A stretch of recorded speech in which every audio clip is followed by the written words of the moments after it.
Good evening and welcome to what promises to be possibly the most epic and exciting race of the F1 season. Coming to you tonight from the Nürburgring, the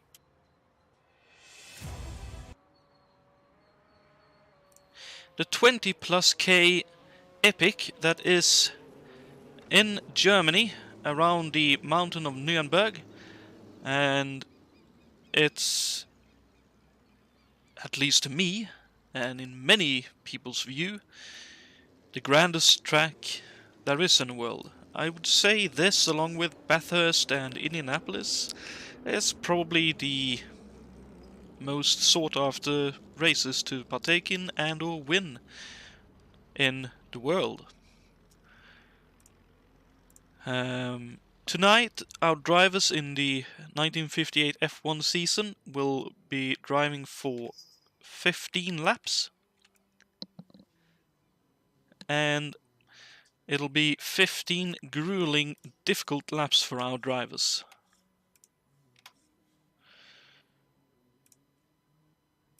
The track itself, as I mentioned, is the Nürburgring. It is 22.810 k's long for one single lap, which is a little over 14 miles, 14.173 miles in distance in the over the pond distance calculation.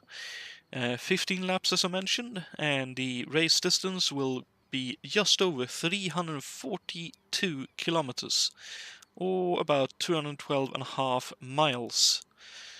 And based on the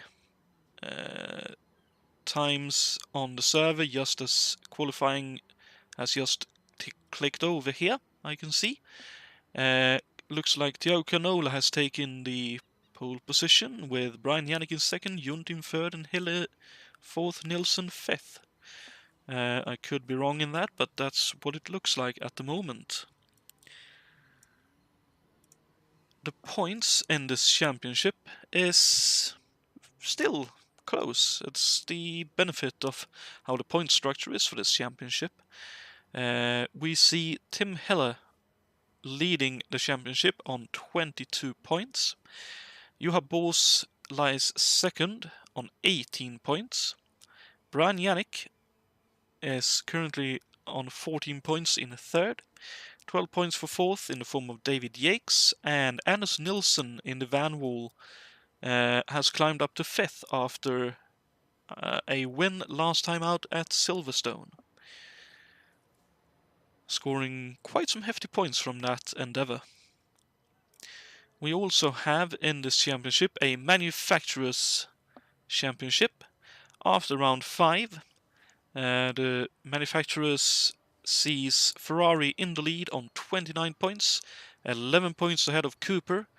Van Wall and Maserati third equal on 12 points, and Lotus, first year in the big game, if I'm not misremembering entirely, has 9 points to their name.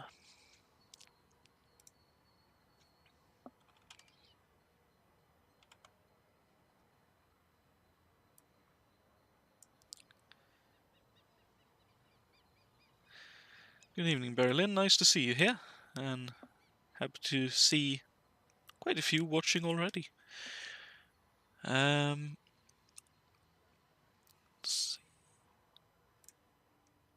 For this race, despite the distance of the entire race, each driver will be limited to 3 sets of tires for the entire event, that being the qualifying, warm-up and race, which may mean that a driver or two may have a little bit more rubber to use than the others for the race session. A little bit dependent on how they decided to deal with qualifying itself.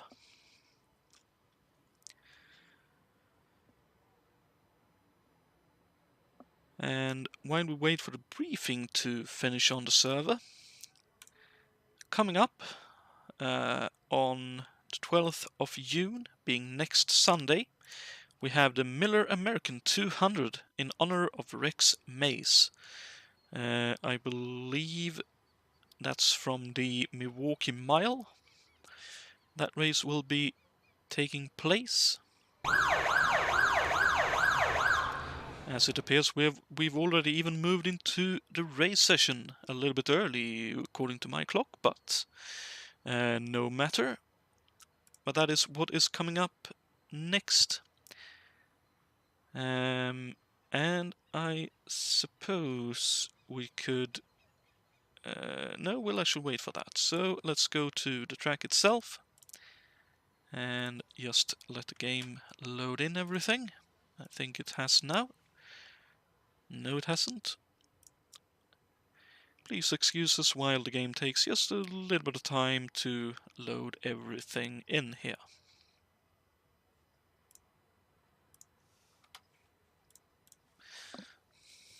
Hi, Lucy. Do you want to watch this race as well? Maybe, maybe not.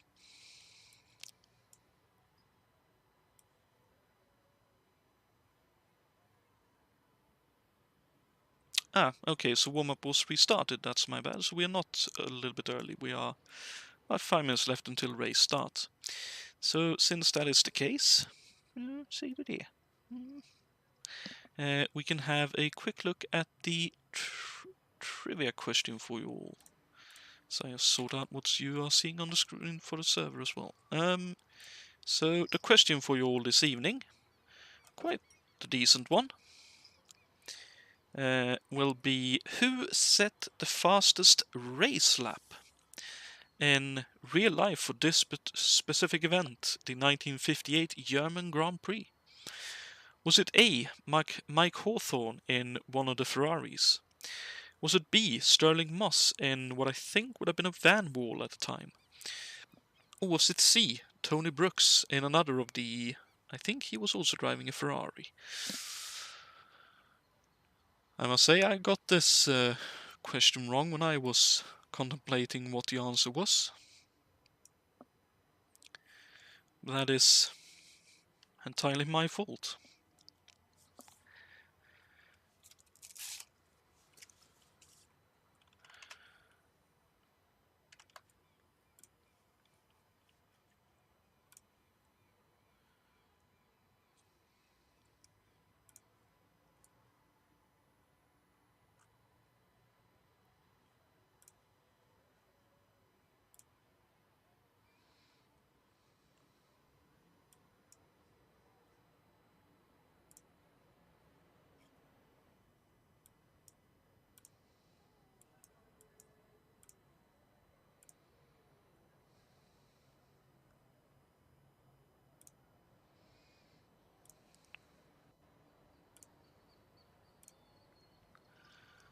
Let's see, I'm just working on some information to be had. Here we are, I think. That'll do.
Nice to have you here, Mr. Blues. Hope you all will enjoy the show, as we are a few minutes away from the race start. Let's see if we have anyone nearing a start of a lap, possibly. Probably will be difficult to find, but we'll give it a go. As we have one of our newcomers to the series, a first-time driver in the form of Ricardo Mendes, driving the number 5. I think that is one of the Ferraris that he is driving. Hopefully he'll have a good race. Christian Daucher, or Christian Dauger, unsure which of the pronunciations is entirely correct, but he will be driving one of the Coopers as well, number 24 in his case. Jacob Ferguson, I know, will be trying to drive with a new wheel in the form of a newly acquired Fanatec wheel. He is a bit unsure how that will go, but I hope my fellow Swede will have a good race anyway. We have Alien May as well, driving once again in her, I believe it's a Maserati? That could be a new Ferrari as well, but I think that is a Maserati. We have Jules Bouchard in a Porsche for this race, number 18. That is a one-off entry for this race, so that is a car that is probably one you'll want to have a look out for. It'll be interesting to see how that car and driver combination gets on. We can see here Mike Olsen with a bit of an off in one of the low ties. Francisco Amaral in one of the Coopers. We have David Saber. We have Rob de Vries, which is a new arrival as well. He's driving one of the Scuderia Ferrari cars. Number 6, I believe, for him.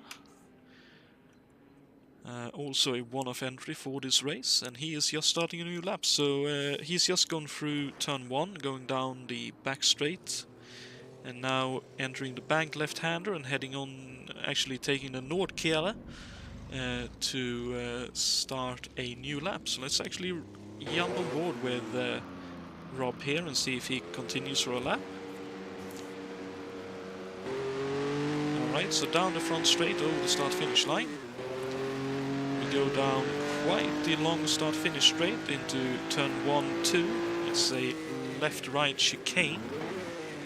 Very tight left-hander here, very high curbs as well. And then a very, very long sweeping right-hander here towards the Nordschleife. We have the Südschleife on the left-hand side of that T-section. And here we rejoin where the Südschleife links on down the back straight, as we have a bit of a missed gear there. Behind the pit complex. And then into this banked left-hander leading onto the Nordschleife.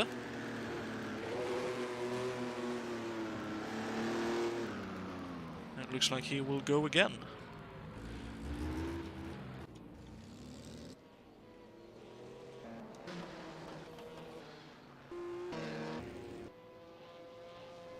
Let's see if Brian Yannick will continue for a lap here. He is just going towards the same section.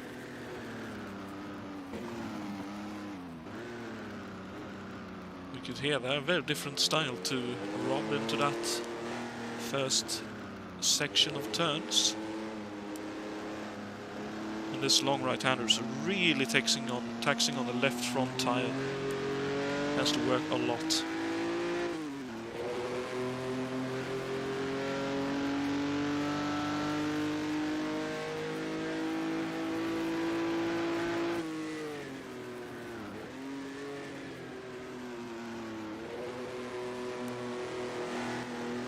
So he will continue on to the Nordschleife into this left-hander, slightly badly angled. Down this little section here, this downhill run is called Hudsenbach. It's a triple right-hander, and then sweeps into a very long double apex left-hander into braking zone into tight right-hander. And now into a section known as Hocheischen. Left, fairly tight right, and then an even tighter left. Short little straight here. Then into a right-left chicane-like feature. Over a crest. Down the hill here. In between the hedges. And this leads us up towards one of the more famous places on the Nordschleife, the Flugplatz. Coming up right here. Over the crest, where cars can lift if they are going fast enough. Very fast double apex right-hander here. And down over a set of crests as I'm joined in the booth by Alberto. Good evening, Alberto. Very good evening. So let's see, that is Cottonbourne that we've just went past all these crests, and now downhill braking zone into Arenberg. A almost, I'd say about 150-degree right-hander, long sweeping corner, and now another fast sweeping run down a hill known as Fuchsröhre. The German pronunciations are occasionally difficult. Yeah, it's good that you're a German teacher anyway. True. Still mess up occasionally. Up the hill again, left-right into Adenauer Forst. A complex of left and right-handers. This left-hander tightens very tightly. A bit run wide for Brian here into a right-hander that leads on to a fairly long sweeping straight. As that's probably yawing lag from people rejoining and leaving. Hopefully Brian will continue anyway. As we come up to Metzgesfeld, which is this double left-hander. There's a little bit of a left there, then this long sweeping left, and then we finish it at the end of this long straight into a tight left-hander. And unfortunately, that's the end of the onboard lap, as it seems we are heading for the race session. You're looking forward to this one, Alberto? Well, for sure. I mean, this is the first race that we will be doing here with these cars. We have done already DRM, and it's going to be quite interesting. There's a different back section that was modified by Dave to reflect the correct layout for this period, so it's even quicker. And it's going to be quite interesting because it's really an endurance event. It's a long race, and these cars have very fragile engines, so it's going to be interesting to see who is able to keep a good pace and at the same time preserve the machinery. Definitely. And it's interesting that you say it's a quicker layout, and then you look at what I think was the fastest time I've seen, a 9:09. You go like, compared to nowadays, that's not very fast. Then obviously drum brakes, very heavy cars. As you also mentioned, not the longest lasting machinery around. Yeah, the brake fade is going to be also a big problem here, especially when you're going downhill in several sections. I mean, you need to use the engine braking, and you need to be very, very careful with what you're doing, because you might think that you're arriving at the corner, like trying to make a move on someone or gain some turns, and think that you will be having brakes. And once you push the pedal, you realize that there's nothing there. So, no, indeed. And it appears we're still not going into the race session. I'd assume there were some people that was not here as it moved over then. Yeah, it seems that some people get a crash in the game because it's well, it's a very, very big track. This mod is also quite heavy on the processor because the cars are so nice looking, but also they obviously have a lot of detail. So this is a carousel of people joining and leaving. Well, I suppose the way to look at it then is while that is going on, any guesses on who will do well here tonight? I think we got several drivers here who should be doing very well. David June, for example, is someone who we know that fits very well in the endurance racing scene. He's very good at preserving the car, and driving sensibly. Then you also got Tim Hille, who is on a very good strike. He's driving very good in this championship. Thiago Canola, who obviously is always there, always a danger, always a contender. And the same goes for Brian Janik. I mean, Brian is a bit more irregular, but when he's in one of his good days, he can be untouchable. Definitely Don't so. discard, of course, Anders Nilsson either. Yeah, I reckon Anders will be, I'd say, the black horse for this race. I think he'll be Yeah, setting up he, a pace that David is. Jakes, and Jakob Fredriksson are three usual Mm, dark horses in mm, these things. So they could really, at some point of the race, be like coming out of nowhere and sticking there at the top. mm. I think for Anders it'll be a question of what will his body say about a Mm. what is 300 plus Ks of a race. For Yakes, I think with these cars specifically, it'll be very Hmm. much a will he make the engine last the full distance, or will he have the luck of the engine builder putting together a good engine for him? Hmm. And for Jacob, how will his wheel affect his driving tonight? Because obviously, as I mentioned earlier, he's on a new wheel. Yeah, it's always a factor. I mean, well, it depends how big the change really was, but it will always be felt. That's for sure. So Hmm. I think he will need obviously some adaptation at the beginning, but then it should be good.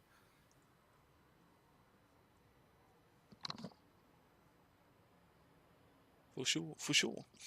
And it sounds like my computer is running a little bit over the limit as well right now, so forgive me for a So I just moment. went out to reduce a bit my graphics, yes, in case it helps me and maybe even help someone else. So Yep.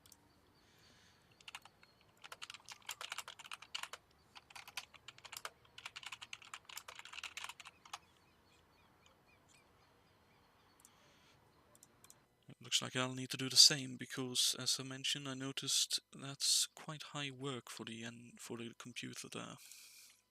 mm. Unfortunately for us, but that's just how it's going to have to be. Huh. Suppose we'll do for that, and I suppose we'll do that and that then. I think that will be the best solution for this. To make it still look decent, hopefully.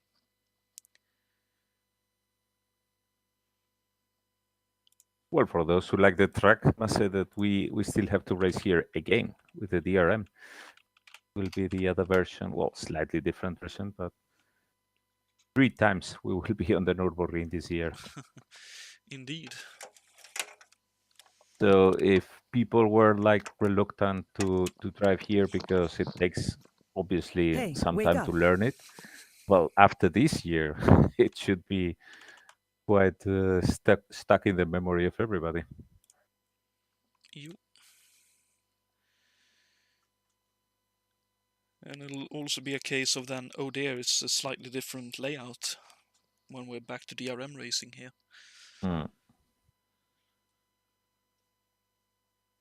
Let's see, it's 24 drivers now. Yep, Hope just it letting my works. own. And it should be moving as soon as possible to the race session. Yep, that's definitely correct.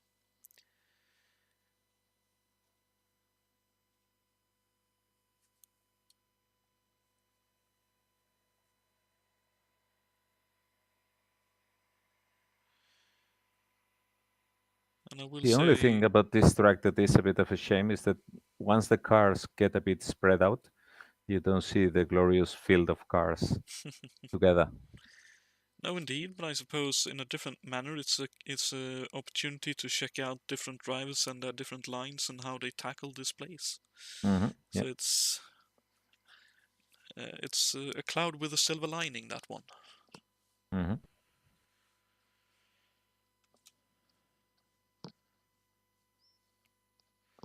And my apologies to all our drivers for this taking a bit of time, but it's taking time to load in for me at the moment. I think as soon as I'm loaded in and good to go, we'll be moving to the race session.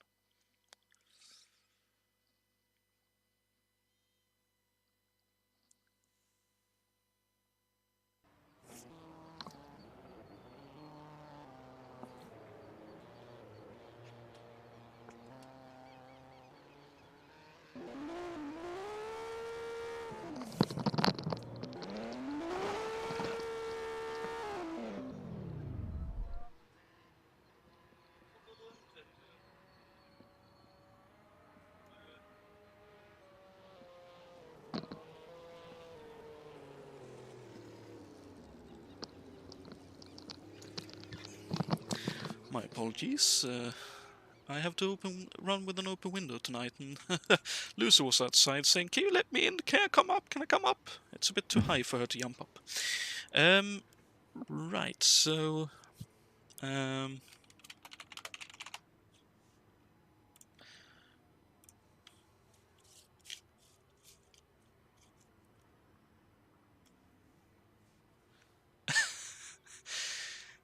that's one way to interpret the car from Jules Buchada. I think he is driving the Porsche, isn't he? Let me check that. Yes, that's the only Porsche in the field. It's a very peculiar car. It's great looking, I must say. It's absolutely lovely, but it's not the quickest one, even if it's very agile, and it has the dreaded swing arm suspension on the back. So it's not exactly the easiest car to drive. No, indeed. And he put it in the way of, it drives like a yacht, which for comfort, not too bad. But obviously, when you're trying to get around tight corners, maybe not as great.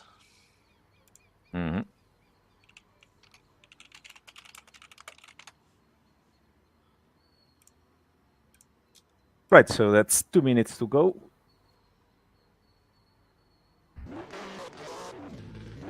Then everybody should be ready. Okay, then I'll take a quick moment to see if I can let Lucy in, so I'll be right back.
Alright then, so about 30 seconds to go?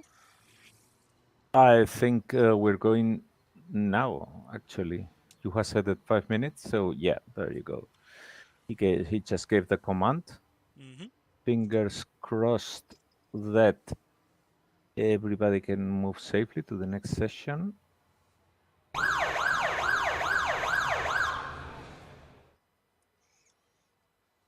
So far, it seems to be the case. Ska du verkligen ligga där, tjejen? Jaha, okay. Interesting. Place to choose to lie down, but fair enough.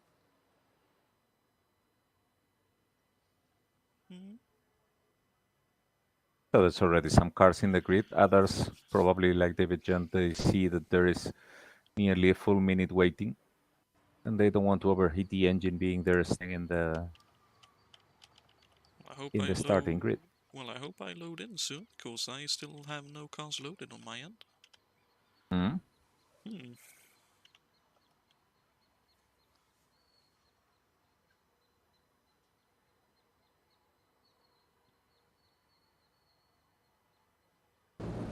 Oh, there we are, finally synced up. So David Junt has actually taken the pole positioning tonight.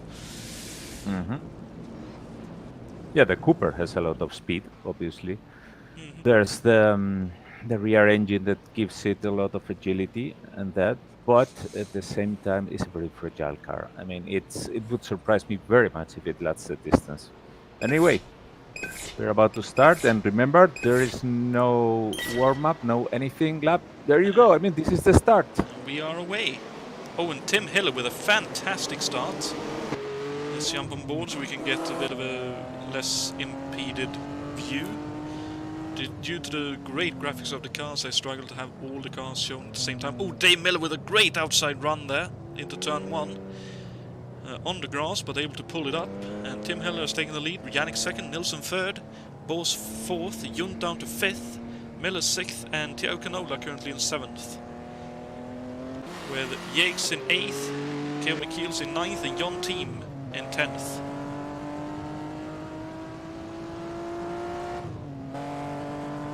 Very bad start for Jakob Fredriksson. He is 23rd. Probably had problems being boxed behind another car. And Tim Hille is waiting for no one. He's really trying to run away with it immediately, open a gap and be safe. Juha Boss and David John, teammates, they are now side by side. Juha seems to prevail. Not that David is going to engage in any kind of hard fight now, because he knows better than that. Whoops, and Keijo Mikiels is sideways in the barrier there on the back.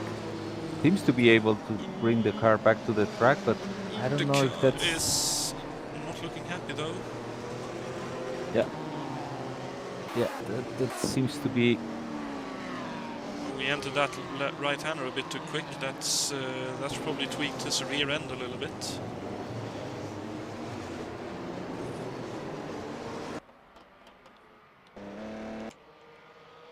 Big line of cars snaking there behind.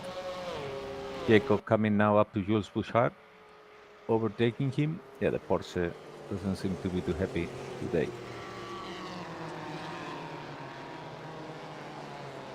No, indeed. I don't think it quite has... it probably has the arrow to go quick down straight. It's just a problem of... It's probably a little bit worse on arrow compared to the other cars in the faster turns. So Hillenbrand and Yannick are already opening a gap to the cars behind. Anders Nilsson seems to be happy there in 3rd. Juha and David Young are still there side by side fighting it out. And this is a section where the Cooper is going to be very quick. But when we come to the back section, well, there will be a lot of ground lost. Indeed. So Miller in a very good 6th position. Mikiel seems to be able to control the car. He's doing some kind of Scandinavian flick before the corners. I don't know if that's intended or he has to compensate a bit for any other handling car. Difficult to say for sure. Definitely a possibility. I mean, you tweaked the car and the barriers quite comprehensively earlier.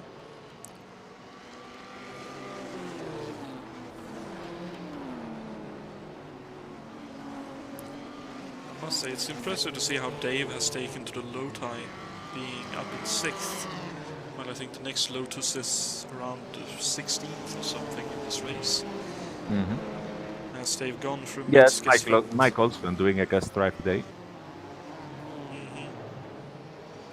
And that's Callan Hart. They've just entered the section here now. And they'll then goes into Veerseifen, which is at the bottom of this hill. Very, very tricky right-hand braking zone into a left-hander here. Very, very tight, leading away from the And note, as we were mentioning before, that cars are going here downhill, and that puts an extra stress on the brakes. It definitely when they does. come up to this bridge, when they come up to this bridge, I can imagine that the brakes are already giving up the ghost. The driver must time it perfectly so that he can just do the braking, because now they will be cooling down. This is an uphill section, quite a quick one, although it ends with that 90-degree corner. That was X-Muller, the right-hander, just a few seconds ago, and here comes Bergwerk. Another fast right-hander, slightly leaning wrong, and then tightens towards the exit to then open up again. Up a hill. You need a very good run through there because... Whoa, Kajumi here started making use of the Ferrari power. He overtook Dave Miller. Absolutely, he forced his way through. He muscled it thanks to the Ferrari engine. Well, partly that, and partly because Dave had a very bad run through Bagvac, while KO must have had a far better one as well. And now up Kesselchen, this section up the hill. Yeah, well, look at Canola also overtaking David Jakes there. Seems that the engine in that Maserati also is able to run quite well. Definitely so. Ooh, And this is a very dangerous left-hand. Where is Anders Nilsson? Wait a moment, Anders Nilsson just disappeared. There he is in I 12th. think... Oh, no, don't tell me he's disconnected. I He think has. Oh dear. I think he has fallen into one of those empty spaces in the vacuum, or is that a disco? I'm not sure, but that looked more like a disco than falling through a possible hole. Yeah, probably That's very a disco. unfortunate. Into the carousel we go for Keone Keels and the group behind. Ryan Yannick has taken the lead of this race as well. Let's see, this section up here is called Hohe Acht, which I believe would be roughly translated as Hill 8. Top 8. Dependent on where in the English-speaking world you're looking at it. This is the very top of it, and then down the hill again, down the dip, and back up the hill on the other side, and down another. It's more almost like a carousel running around this track.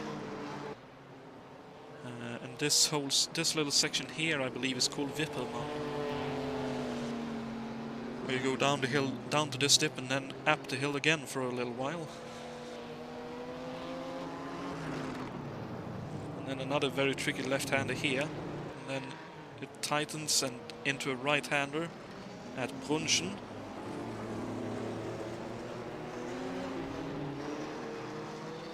Two Ferraris and two Coopers. That's interesting. Compared with the variety that follows. Yellow Ferrari, green Lotus, red Maserati. It's quite colorful how these grids look back then. Definitely so. And now, even if the cars had obviously no sponsors and advertising and that, it was quite colorful. Coming up to Ice Curve now. I believe it's the left-hander. Coming up here is Ice Curve, and then they're onto Flansgarten in just a little moment. And I should say, meanwhile, Jacob Fredriksson has been able to climb up to 14th, which is quite remarkable. Now he's starting to come up to some quicker cars.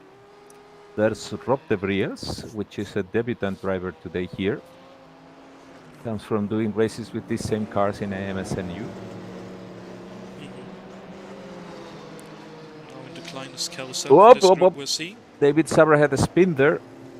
Fortunately, everybody was able to avoid him. Ooh, and watering all over the grass there, trying to find a way past. Yeah, fortunately now nobody was hit. Oh, ran just a little bit wide coming out to Flansgarten. Oh, Saber actually hit the barriers quite hard as well. That's probably not a very happy car for him now. Now they've gone through Galgenkopf. That's a triple right-hander, and now the long run down the straight at Dottingerhöhe, and then in a little bit they'll be going through Tiergarten, where the Coopers have just turned left. So both Ferraris now coming nearly to the end of the lap in this new section. They just went through the quickest part of the circuit. Speeds of 160 mph there on the back straight. And here they are completing the first lap. So in terms of kilometers per hour, it's 260, about 260. Okay, with a whole heap of Broncos trying to hold on to the car coming on to off the Tiergarten section. Dipped the wheel into the grass and the car nearly swapped ends on him. Oh, we're missing another car, I think. Down another car. Where is... Oh, Tim Hiller is out as well. Oh, what happened to him? We'll try and find out. I cannot catch it in the replay.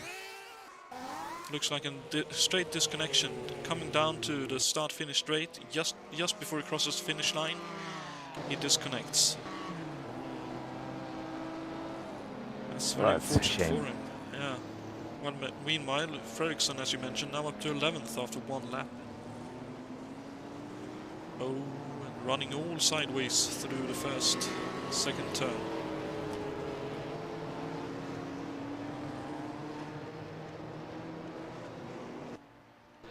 Yeah, Brian seems to have the car well dialed in, performance and the ability to drive it, and it's obviously a matter of being able to nurse the engine all the way to the race. I can look at his tacho, and so far he hasn't been past 7,400, which means he's like 700 RPM, nearly below the red line of the car. So he's really taking good care of it. That's impressive, getting that kind of speed out of the car while being that nice to it. And it's not the case for David Jant, who was sometimes at 7,000 RPM, where the limit is 6.5. So, yeah, Juha has been much more careful with the engine. Indeed. Yeah, same Kajami Keels also taking good care. Oh dear, oh dear. Juha with all work. Oh, Junt is off! Oh, this could hurt a lot if he doesn't get the car stopped. Looks like he will, just about. Just about he get did the car not hit anything, right? Huh? I don't think he hit anything, no? He may have scraped along the barrier, so maybe some slight wheel alignment, but otherwise should be okay, I think. Okay, you're currently alone in 4th in the yellow Ferrari. No, he had a quite good race last time out as well, as Sabre has also retired, unfortunately. From cockpit view, it looks to me as if the steering wheel in David John's car is okay. So probably no suspension bent, at least. And my goodness, 15 laps in this hell. Well, to some people it would be a dream. Fredriksson now up to 10th, having passed Ray Ridall in the opening part of this lap. Well, it seems, widely said, it's probably just going to be a run-in for the wheel. It's definitely not going slow. There is another car there standing on the side. That's August Watring. He had a spin, I think. Coming now back to the track. I don't see any damage there. Ouch. So. He probably has some kind of damage. He ran deep in the downhill braking zone for Arenberg and hit the barrier on the outside.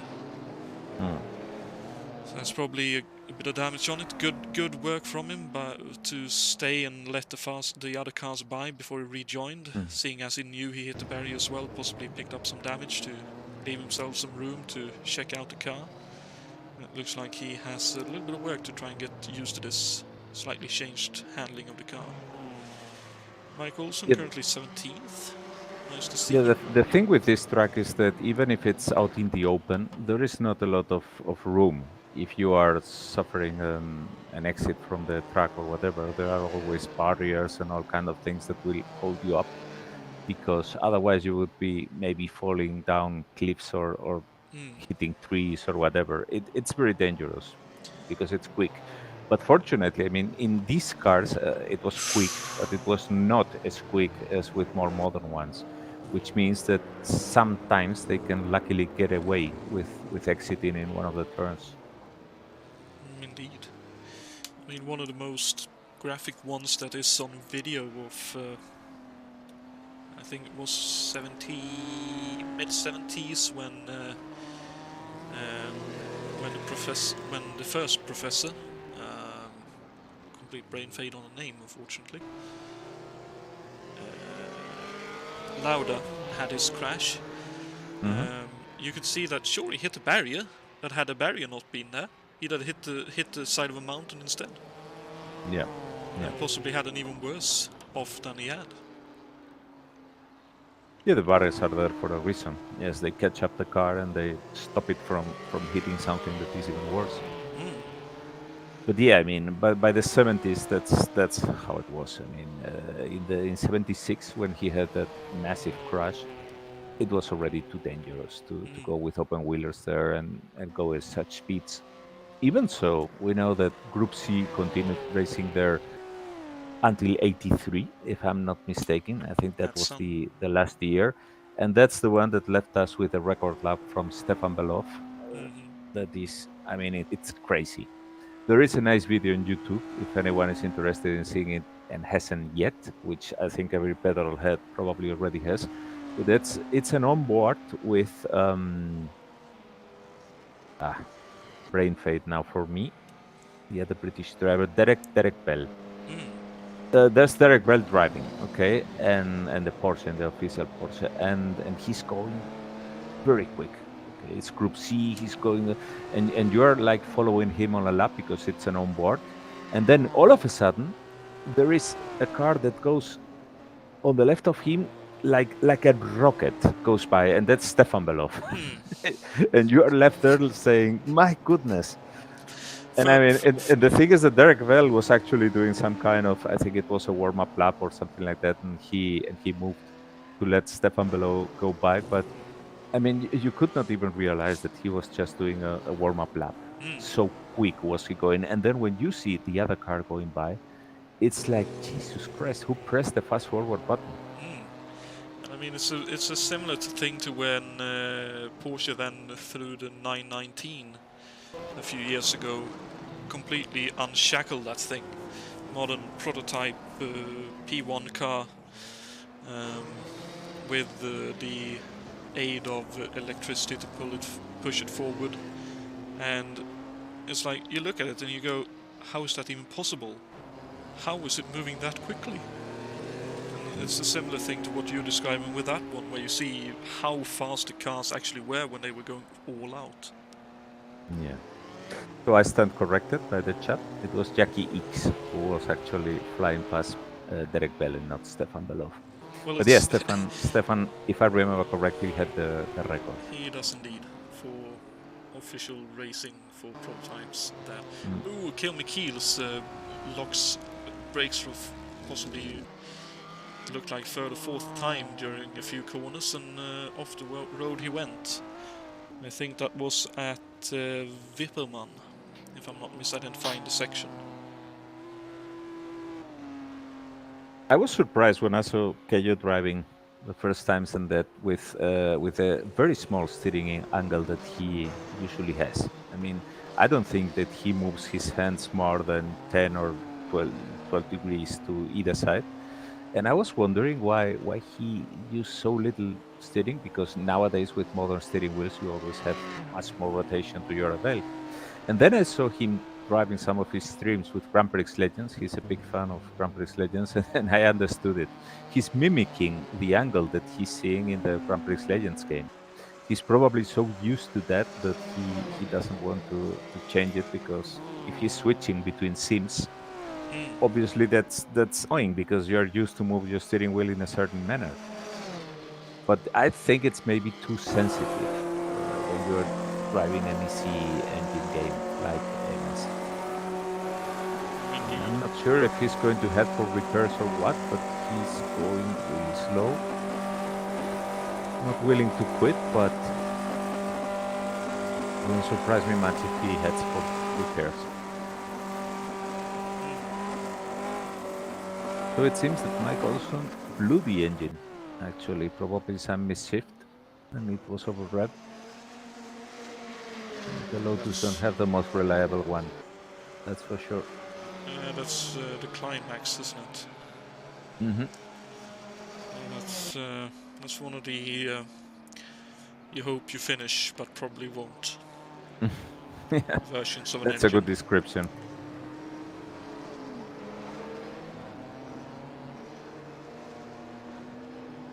That's Brian Janik in a very lonely lead. But And not it's that lonely for incredible second that and both third. Coopers are still. Yeah, yeah, oof, that was tight. It's amazing that both Coopers are still there, glued one to the other. And I must say that I'm quite surprised by what David Jones is doing because he's not usually a driver to get engaged in that kind of fights, especially when you can see that they are not being like left behind massively by Brian Janik because Brian is obviously trying to take good care of the engine. I mean, they have a visual on him, so I don't really know what David is up to here. Yeah, that was not exactly the easiest place to pass. Going up to Flugplatz, that's not a place you want to be side by side going in. Mm. Oh yeah. Yeah, because that small kink there, with the car getting very light because of the hump, it's very dangerous. It's very tricky to get it pointed in the right direction. Indeed, that's one of the places where in the early 90s, late 80s, I believe, when they did, I've seen some video of, I think it's like a test run for one of the prototypes where the prototype actually flew because air got underneath. Mm-hmm. Similar to what happened in the 99, I think. Yeah, and much as I 24 suspected, hour.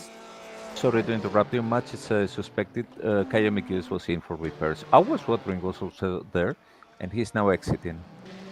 So both Ferrari drivers unfortunately needing repairs to their cars. Yeah, this is obviously a race because of the length and the attrition that it's going to be where it actually pays off to enter for repairs. I mean, if you have damage, that's okay. It's a very long race. You don't know what's going to happen, and you could easily be fishing points at the end just for being there. Indeed. And here we have on screen now Jules Buchard in that Porsche rear engine car. I would assume, due to how Porsche does things, and from what I've seen, it does have the characteristics of a rear engine car as well. Yeah, well, if you follow him enough, especially to a place where the suspension gets unloaded, like when you do a jump. I mean, where is he now? Coming off Okay. the back straight behind the pit complex and the banked by left-hander, so Yeah, give it well, another few if you follow turns. him until he's going now for that first turn that goes into the photo section. If you follow him to Flugplatz and get close enough on the image of the rear wheels of the rear suspension, I think you will be able to see what happens when the car gets airborne, or at least goes over the hump, and it's quite spectacular to see because the both wheels, the rear wheels, when they go down, they also curve to the inside. They gain a lot of positive camber due to the swing axle. That's what makes that car so terribly dangerous, because the center point of the suspension where the forces act, it's very high. So the car jacks itself up when it's going on the turns, and immediately the rear starts to move. Let's see, so coming now to that place. Similar to some of the BMW suspensions on the 70s, 80s Spencer's things. Okay, pay attention now. Well, not a lot because he went quite smooth over there, but yeah, I mean that's what happens with this car. I mean, it's a nice drive. It's fun to drive and all that. It could more or less be effective in some circumstances, but it's dangerous as hell. Yeah, it's reminds me of a description. I think the way you described the rear end to a car that my dad owned. I can't remember what car it is, but I think it was like a fairly old BMW, possibly, where he went to turn onto the driveway, and the whole rear end effectively the wheel just keeled under the car, so it was at like a 30-40 degree angle as he turned onto the driveway, and then it reset to where it would be when it's standing still or going straight. I was like, oh, please don't do that. While we are driving at speed now. Oh, quite. But I mean, it sounds like a very similar issue. So meanwhile, Juha Boss seems to have been able to shake off David Junt, at least for the time being. But you know, the thing here is if you are driving sensibly for the whole race, as Juha is, it might happen that the other car, David Junt, is suffering a problem and then is left behind. But if David Junt really like pushes the car and the engine, he can catch up with Juha because Juha must be driving so much slower than normally to preserve the car that it's easy to catch up. So obviously, in the long run, this is going to hurt David Junt big time because if he keeps forcing the car so as to catch up with Juha, it will surprise me very much if that car lasts the distance. But at least he's going to make the race very uncomfortable for Juha if he keeps trying to fight him. Because fighting this track is already tiresome enough to also be completely shadowed by another car and having to deal with obviously with taking care of what's going on around you with the other car if it's trying to overtake, if not, and all that. And then for the fight of the top 10 position, we have Rob de Vries and Ray Riddle. Rob, as we mentioned earlier, newcomer here, but has been driving at other sites, and Ray obviously one of our veterans by now. Both of them looks to be having a very good race with one another. Looks like the Ferrari is a little bit quicker down the straights, but Ray is a little bit quicker in the curvy stuff. And Ferguson has caught and passed the on-team during this lap. And he's only 3 odd seconds behind the next car in front. Driving the Joachim Bonnier entry.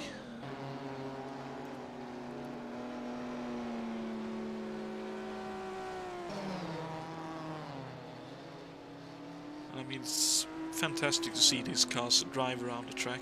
4-wheel drifting occasionally, and it's a bit of understeer there and a bit of oversteer there. It's must be really difficult to drive, but really good fun to watch. I think it depends. I mean, these are cars that when you start pushing them, I mean, they are smooth and you can like you say 4-wheel drift them and that, but you need to be really smooth. I mean, if you try to drive them like a modern car, like braking in the last possible moment, trying to do sharp turns into the corner and going violent and all that, they can start to respond very harshly, and you lose control of them, and because of the inertia taking over the thin wheels and all that. But if you are able to keep driving at that 90% in a consistent way, which is quite hard, then it's very rewarding, yes. But it just needs a lot of concentration because you really need to. I mean, we are all used to also drive modern cars. So there's always a tendency when you are focused and you are trying to go quick to drive like modern cars and try to push them too much. But that's not what these cars want. No, indeed.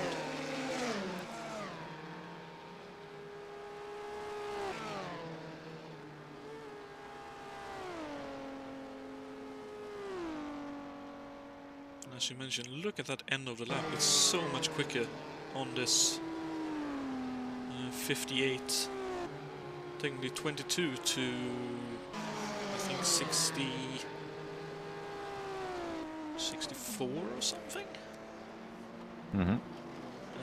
Layout for this track. Oh, a big lockup by car in front. I think that was Mikael Drexler, and Fredriksson follows him in sympathy and goes wide.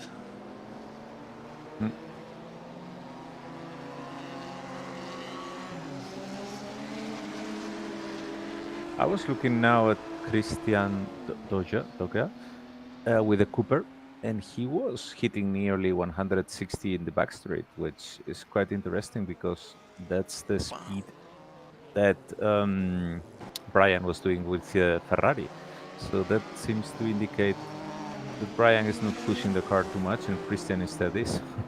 Well, either that, or it's a case of, okay, the terminal velocity is roughly the same, but the time it takes to get up to a certain speed is a little bit different between. And it was actually, oh, Fredriksson wide and spinning. That was Yates that span earlier. Oh no, Fredriksson over as well. Aye, aye, aye. Well, there you see how dangerous these cars were, because what just happened to Jacob would have been the death of the driver, very probably in real life. Indeed. Just a little bit too sideways onto the grass, down at Hudsenbach. Car flips over, and back in the day it would have been you didn't wear a seatbelt because you would then be thrown out of the car if you did have such an incident. So that's very unfortunate for Ferguson. He put on a very good show for 3 and a bit laps, but unfortunately that's the end of the race for him. Quite unfortunate, yes, because he had been, well, he had the comeback of the day so far. So Indeed. meanwhile, I think that maybe David Jant got the message, because he's trying to keep a distance with Juha. Drexler spinning, and unfortunately Yates hits him as well, so Drexler off the road on the left hand side at Arnberg, and I think Yates just about kept going, but obviously probably with a bit of damage to the car. So that's unfortunate, but both of them in strife here.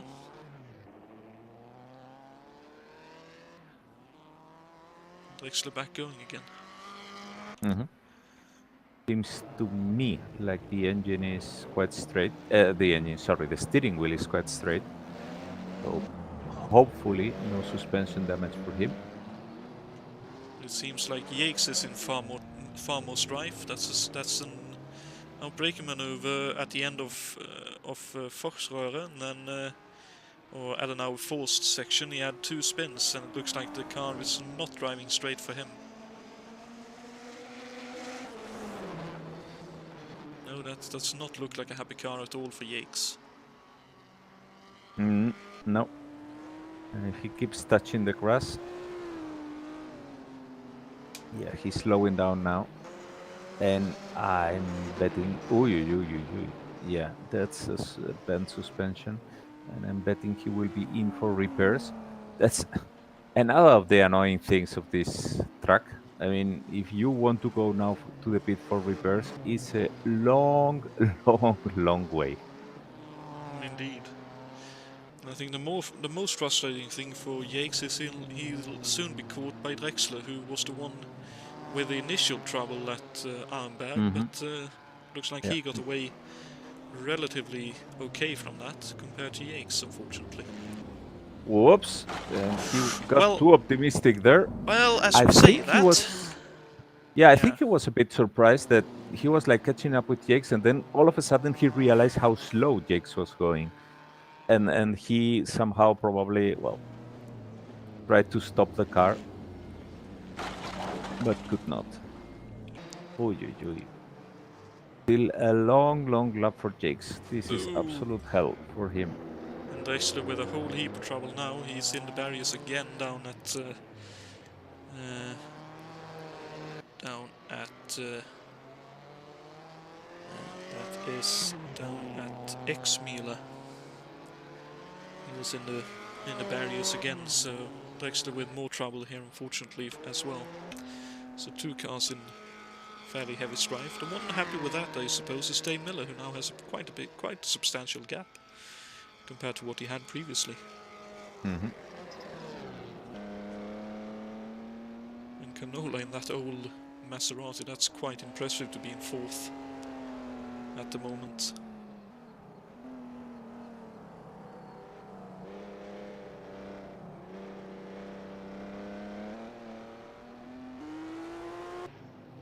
And yeah, I think he confirmed that he had a disco. Very unfortunate.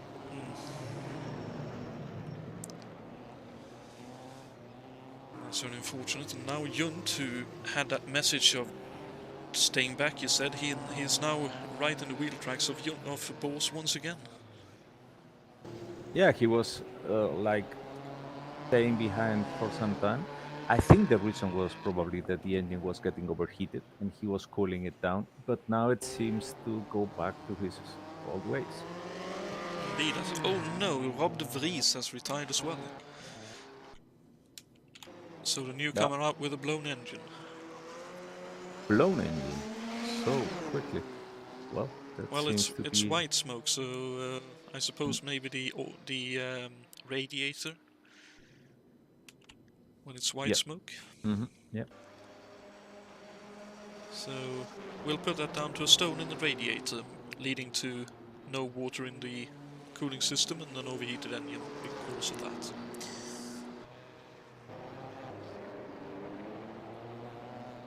Well, I can see, for example, when going in cockpit view to his car, that he clearly had exceeded the red line of the engine.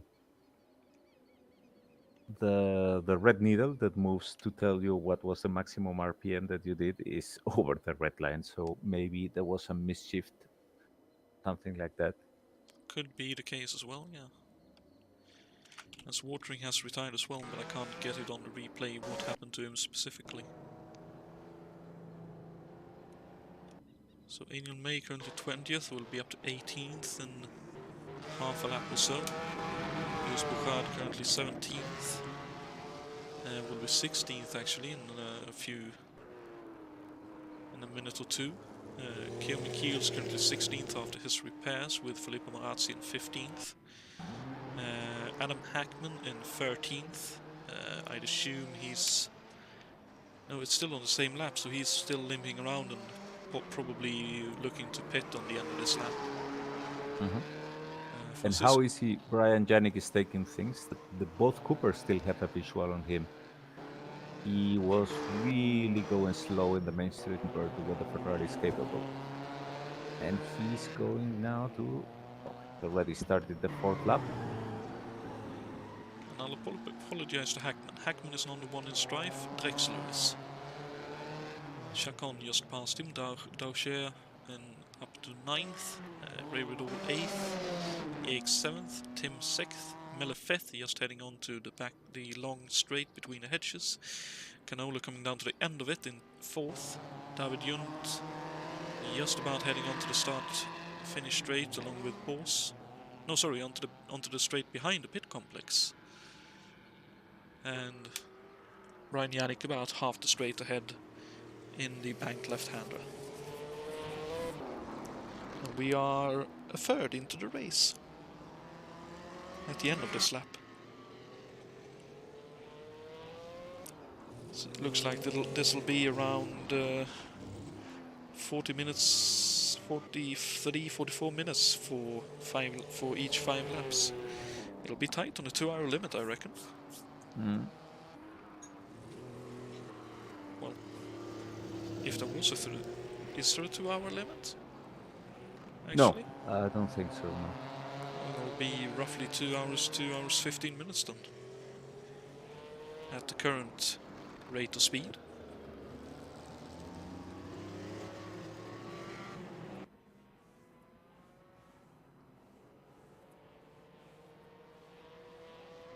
Yeah, back then I don't think they had much of a time limit for the races. No, indeed. It's interesting to see. He had 7 seconds heading on to the Nordschleife in the left-hander, banked left-hander. Was down to 4 seconds by the time he went onto the straight leading up to the Flugplatz. And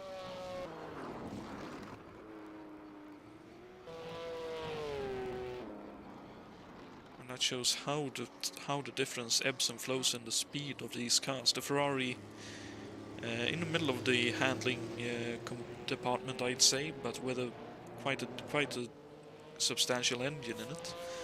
Obviously the Coopers with a lesser engine, but far better handling.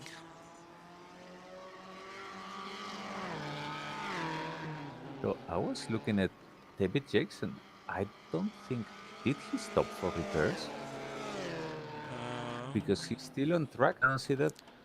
In 7th, so Michael no, Drexler is now stopping. No, I don't think he So has actually stopped for repairs. No. Drexler is now stopping for repairs. But yeah, I don't think Jakes did. So That's a very interesting choice. quite risky to say the least, but if he feels okay with the car, well, Indeed. okay, Mikiels is now 14th, and the car is handling well, which goes on to prove that it was the wisest decision to stop for repairs if the car is not handling properly. Because, like we said, with the attrition that we are getting today, you never know where you could actually end up. Indeed. Oh, it's interesting to see the two Coopers are definitely catching up to Yannick at the moment. And they have Angel May now going a lap down after Hmm. 4.5 laps roughly. Well, this is probably the section where the Coopers are actually going to come closer to the Ferrari, but let me look at Up that. until Yeah, here, I it's. suppose. Now up the hill with the engine Mhm. deficit Yeah, probably it going was to 3 point extend a something little bit. seconds. It's up to 4 now, and I guess as the road opens more, it will increase again a bit to the gap it was before, which is between 5 and 6 seconds roughly.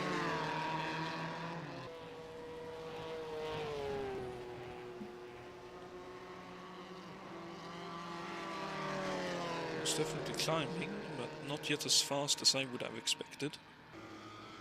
But it's up to those 5 seconds. Ooh, and Juha off the road with the right side tires. That's not the place you want to be off the road either. Mm. Especially not dirtying up your tire for this very tricky left-hander coming up here. Let's actually jump on board for this left-hander. This is so quick, going over a crest at the end. And it's very, very easy to make a mistake there and end up too wide. I believe in in what has now become the electric touring car European European World Championship, the TCR that it is now technically. A few years ago, Johan Kristoffersen were driving in the series, and when they came here, he had quite the off in that particular section. Went Mm. off firstly in the right-hander before that with, I think he had some contact with another car. Ended up in the barrier on the left-hand side and then went straight across in that tricky left-hander at quite substantial speed.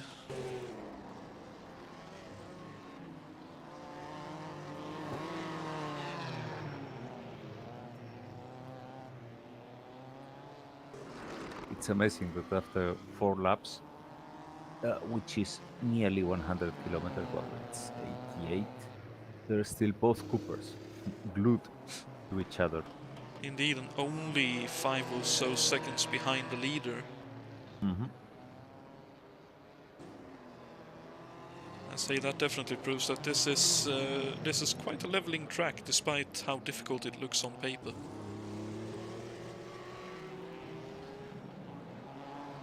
Probably the most leveling thing is the fact that even if you're very quick, you need to preserve the car. So you Mm. are really at the mercy of those who are not caring about the engine or are taking more risks because they can then be much quicker, obviously. So when you are doing your own race, you always need to be very aware of that. That you are on the long run there trying to finish and get the points. You might actually be way slower than you could be, and other cars will be around you. For Brian, it doesn't seem to be the case so far, but I think that's mostly down to the fact that not only he has a good pace, a good balanced pace between speed and preserving the engine, but also there have been several errors of the cars that were behind him, or situations like the one we've seen with Michael Drexler and David Yates. And well, Speaking of which, in that very left-hander we just discussed, David mhm. Yates. Up. He lost the car there. Yeah, he retired.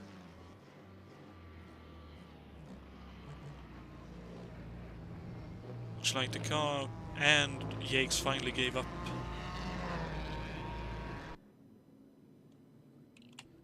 That's very unfortunate, but that's what it is. Oh, and Keo Michiel's out as well.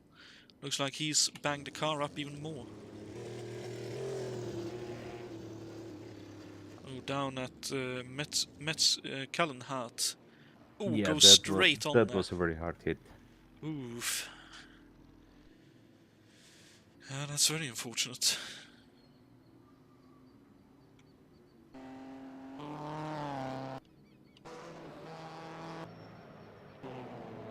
So the track finally starting to claim its victims.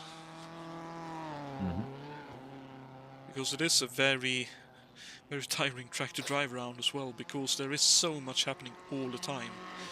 And Brian just crossed the finish line, so we are in the 5th lap. He has done well in the 6th actually. I mean, he has done 5 laps so So far. we finished the 3rd at 45 minutes in. So it'll be 45, 90. Okay, so just over 2 hours in lead. Yes.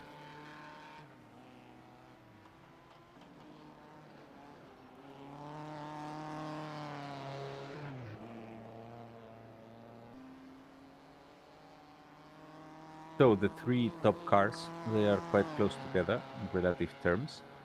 But the 4th qualified with his Thiago Canola, he's now a full minute behind them.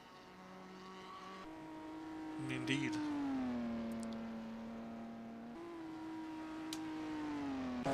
Driving very good, very sensibly as he usually does. I can see from the RPM counter that he hasn't been over-revving the engine at all.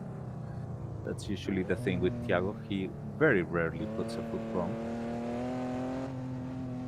And if anything happens to one of the cars in front, that could easily be a podium for him.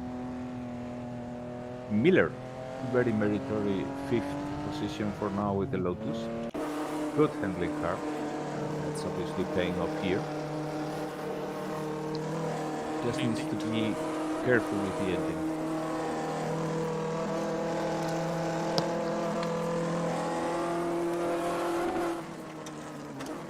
So 6th at the moment is Jonatan. 7th is Brad Riddell, who is actually being hunted down by Christian Dodger. Both there in the backstretch now. Yeah, look at that. And the Cooper right where it wants to be in this section, in the draft and slipstream of another car. Quite long gears for Brad Riddell here. He topped at 165 mph, which is 260 something kilometers per hour. So even more top speed than Brian Janik has so far. Well, we know that the Vanwall has a good engine. But I mean, all of that was without even going to the red line, so... Indeed.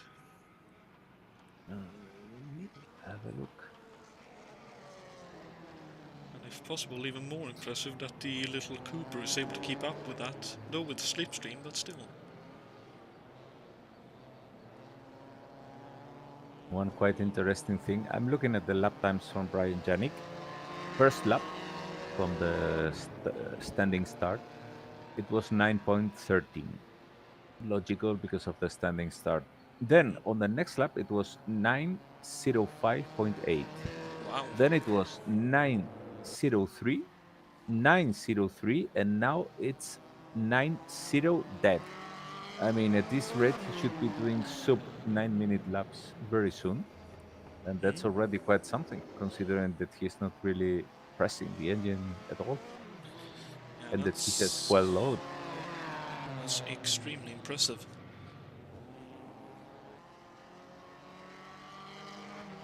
I'm very impressed with Bose and Yun to be able to keep up with that quite substantial pace as well. Yep. And then, of course, making the speed in slightly different ways.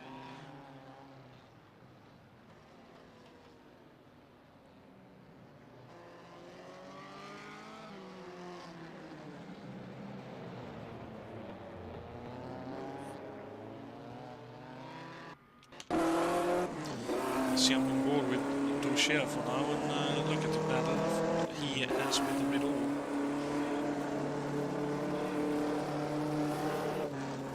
So, just for reference, Brian Janik is a mere 2 seconds per lap away from his pole, and the pole by David Young was 8:56. Considering obviously the very, very big amount of well that they have still, and that the tires are degrading, it's really remarkable how Brian is driving. It is indeed.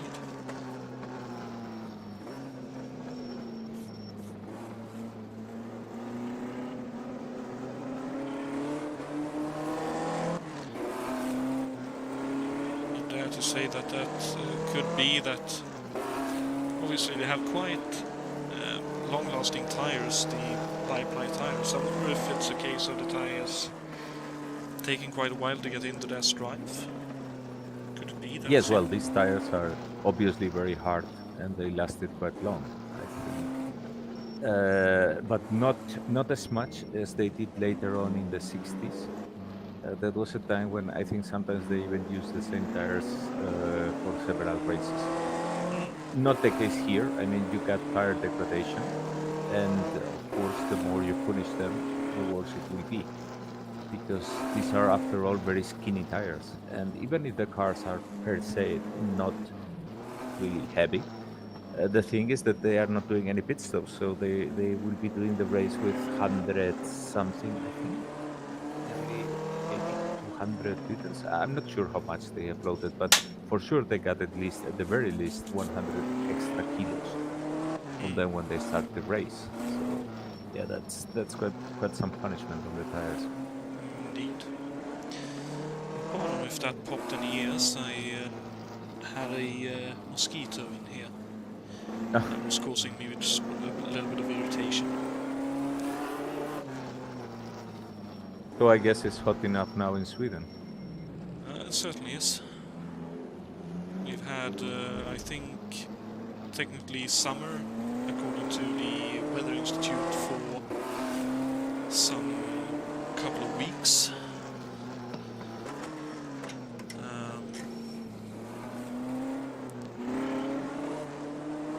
Well, nearly a month maybe even.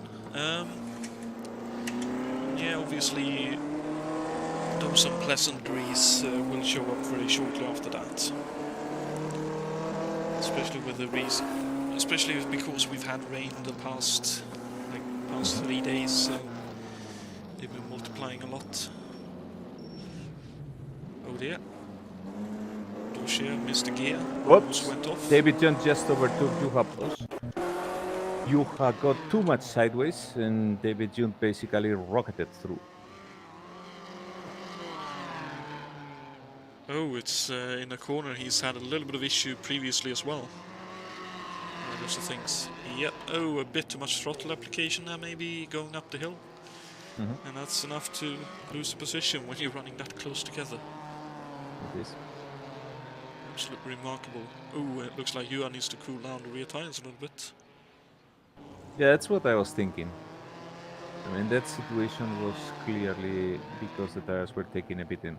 Oh, Michael Drexler has hit something again. I can see that the nose of the car is bent. Or maybe... No, but I think it was repaired. Well, it was repaired, but maybe it didn't repair that particular bit of damage. Because that looks very similar. Could be, but I happen to remember that it came out of the pits looking well, but yeah, I could be wrong. Yeah, that looks almost exactly like the damage he had previously, so either he's had a very similar spin, or that simply they didn't have time to bend the body out, so he might now have Christian is closer even to Ray Riddle. This is a section where the Cooper is obviously at his best. Very much so, but still. It's a very impressive first drive in the series. Unfortunately, currently not fighting for points, but anything can happen up ahead. As they're technically fighting over the first spot to get the most advantage out of anyone else's issues. So we've done already 6 laps, and we are now in the 7th.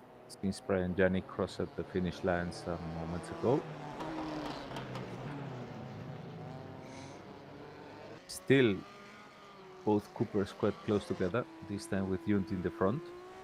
And I'm looking forward to see what Juha is going to do in this situation.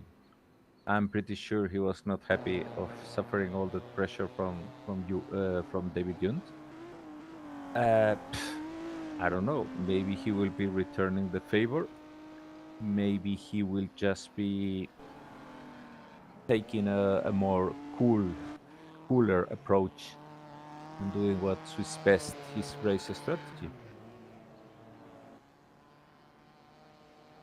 It'll certainly be interesting to watch either way. Oops! Oh dear. It just took a curb. Oh, and dirty Oop. tires, so that right-hander became difficult as well. Same thing happened to Juha Boss. And look at that. I mean, they are really going all over the curbs and settling the cars. Well, the thing with these cars and with these tires is that something that Sterling Moss described perfectly. He said that people tend to think when we are doing races that this is very similar to how a normal street car behaves. In that you are doing a turn, and then if you want, you just put more steering input and you turn even more. But that's not the case with the race at speeds, because what happens here is that you throw the car into the corner, you stretch the tires, you get the slip angles that work, and then you're basically drifting all through the corner. And in that situation, I mean, if you turn even more the steering wheel, you don't have leeway. It's either you are spinning because you're forcing the car much, or it simply won't be responding to that. You will get understeer. So what's going on here is that with very hot airs, they are not having here the ability to make certain corrections. And if the car is like losing too much speed before the corner, they are basically taking the curb, not because they want it, but because the car is not responding. Mm. And I believe that could be down to two things. One, they know that they need to use the turns to gain on Yannick. And obviously they noticed during the last lap that he pulled away on them, so that could also be a case of, oh, we need to up the pace a little bit. And that's not quite working the way they would like. Yeah, the distance between them is always hovering, but it's a bit less than 5 seconds. It's 4 point something. Like I've said many times, it depends on the part of the circuit. The Coopers are obviously much better in the twisty section, but yeah, it's been all the time somewhere around the 5 second mark.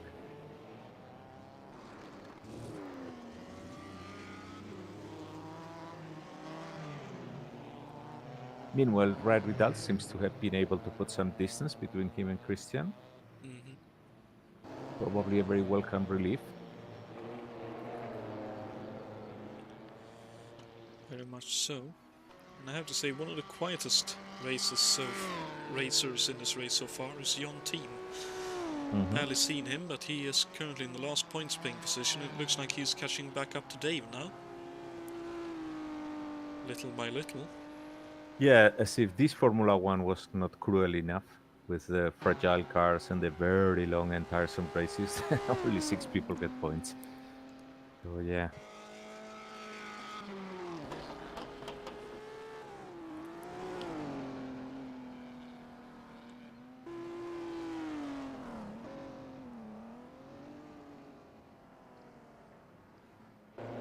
Was looking at John Team's car, specifically at the front suspension, and I mean, the work that has been done there here, modeling wise, is amazing. You can see how the suspension moves. The spring also goes up, and it doesn't compress because you don't have that in this game, but it nearly looks as if it's compressing. It's moving there with everything, and it's really looking great.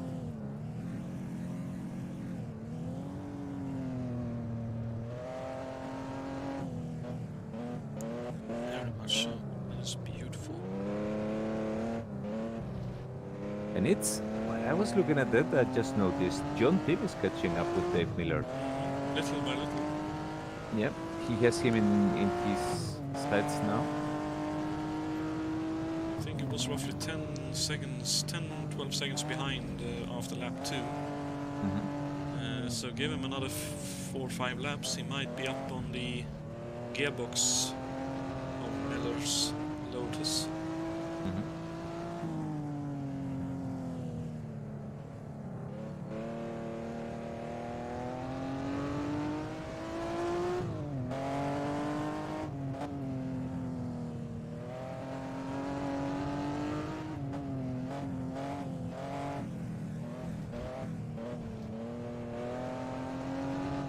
And now David is closer than ever to Brian Janik. Only 2 seconds distance. I think he has been pushing it really hard, and in this section, obviously, it was favoring the Cooper.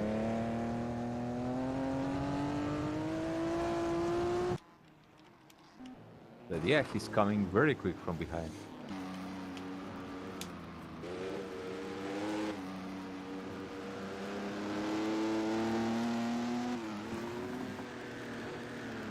Yes, indeed. Getting closer still because the good section for the Cooper ain't over yet.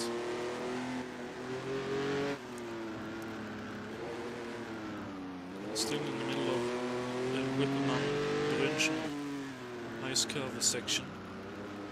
Yeah, but I think all this section is good for the Cooper. I mean, there will be then coming to the back stretch and all that, but that will still take some time. The only advantage for the Ferrari here is the slightly uphill section. But other than that, this road favors basically the Cooper at this point.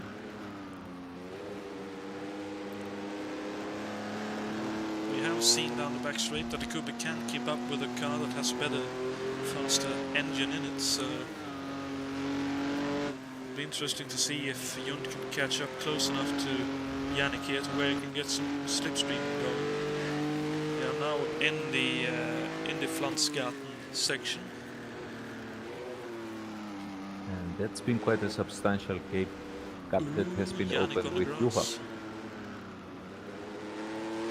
Indeed. And within a second now, into the Kleines carousel they go.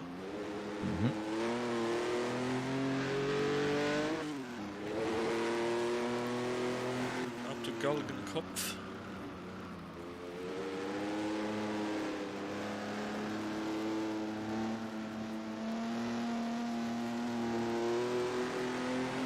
Just under second 8/10, but Jund runs wide onto the grass, onto this long straight through Dottingerhöhe and Tiergarten.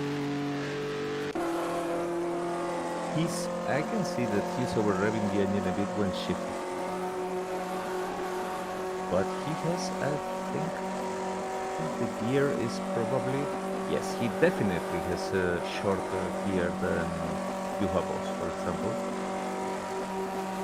He's now, for example, on the red line, 150 mph, and he's now over it. It's only for a brief moment, yeah, he did. And even so, look at that. I mean, Brian Janik opened the gap back completely in this part of the track. That's the Ferrari engine for you. So, is this about half a lap for Brian in the one that he is now? Yep, and that was a 8:57 for David Jund that lap. So, like I was saying, Brian Janik is going to go past mid-race in this lap.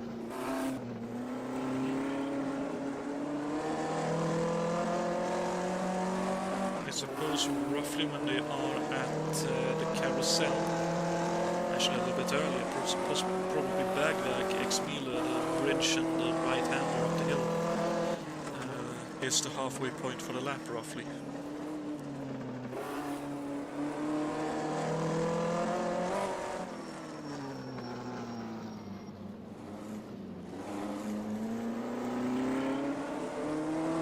Interesting to see. We can see that Jund is quick enough to probably catch up to Yannick at some point, but is he working the car too hard or not?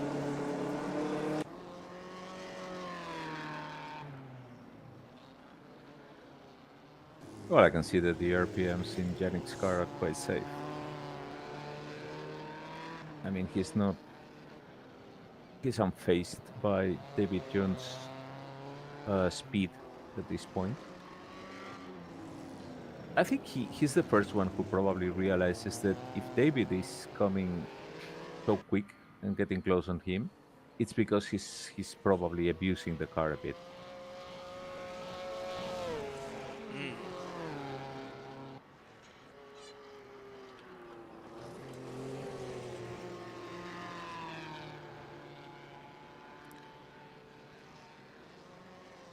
And even more so maybe when he notices that Bors is a further 8 or so seconds behind him. Yeah, something must have happened to him. He was on very very hot tires, so it wouldn't surprise me that at some point he had some kind of warning from the car, and he basically decided to cool it down.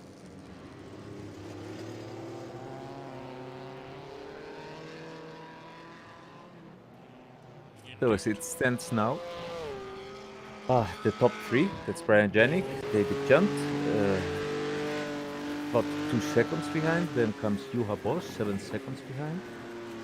Then is Thiago Canola in his steady fourth position. John Tim stayed driving there in the fifth position. Dave Miller coming to a stop in the Lotus. That's unexpected. I'm not sure what this is about.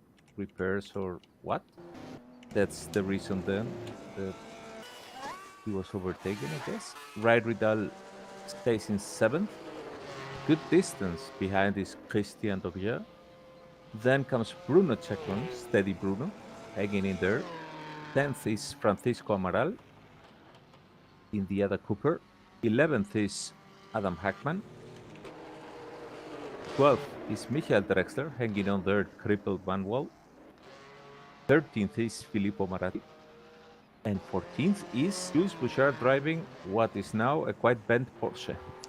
Yeah, he had a moment up at Adenauer Forst on the entry. The car stepped sideways on him just as he was about to brake for the left-hander going up the hill, and he had a bit of an off there. Hit both sides of the barriers, but looks like the car is running relatively straight still. Ooh. Well, I don't think that will fix the suspension anyway, because in this car it has no solution. And 15th then is May, hanging in there as the perfect impersonation, I guess, of Teresa de Filippis. Mm-hmm. So back to the lead. David is now putting some pressure on Brian Janik. Doesn't seem to be happy with second. And in this twisty section is trying to make the car worth it.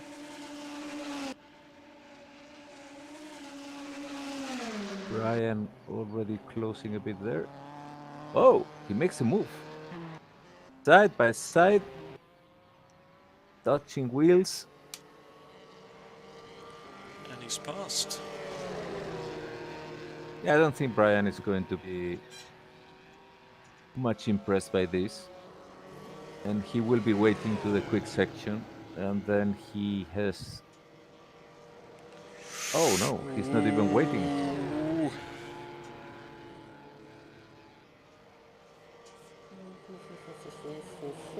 Well, I can tell you that this time he squeezed the engine a bit more. Not even red line yet, but this time he came closer to the red line of the car. Yes. So he was taking it seriously to overtake David back. Quite so. I think that probably the reason is that, well, Janik can be a very calculating driver, and he knows that the Cooper is quicker here.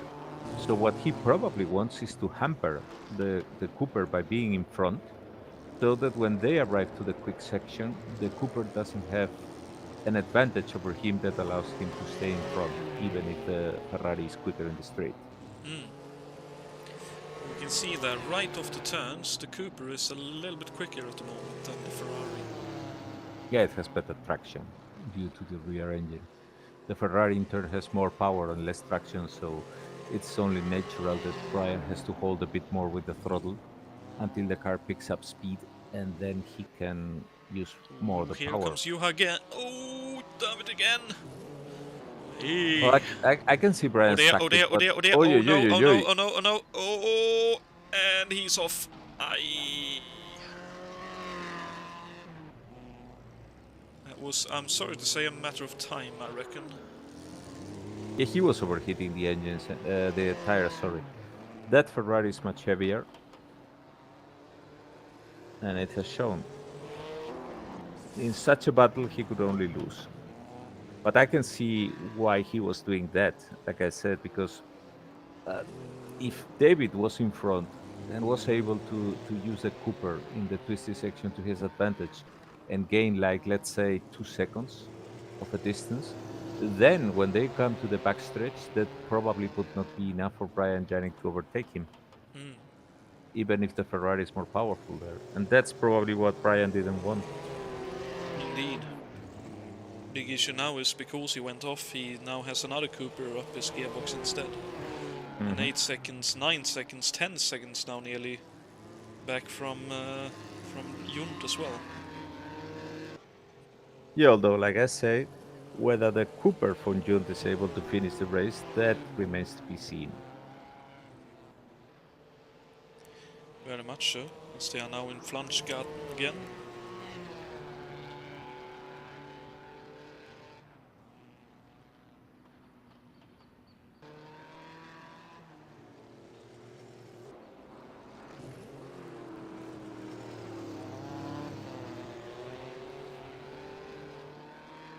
Into the Kleines Karussell.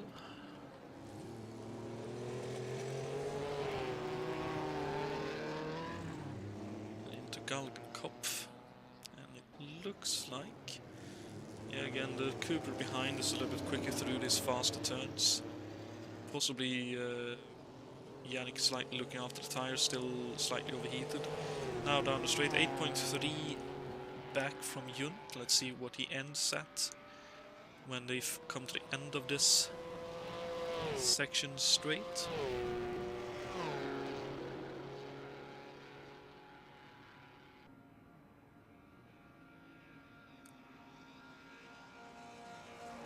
Yeah, you're probably So right. Brian is doing the same top speed than the lap before, maybe just slightly more, but that's down to the lighter load of fuel, I guess. So it doesn't seem to me as if he's willing to squeeze the engine just to go after Junt.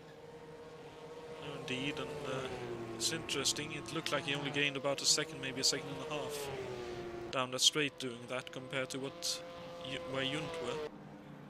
Yeah, that's the reason that I was explaining before, Of that course, yeah. Brian knew that. So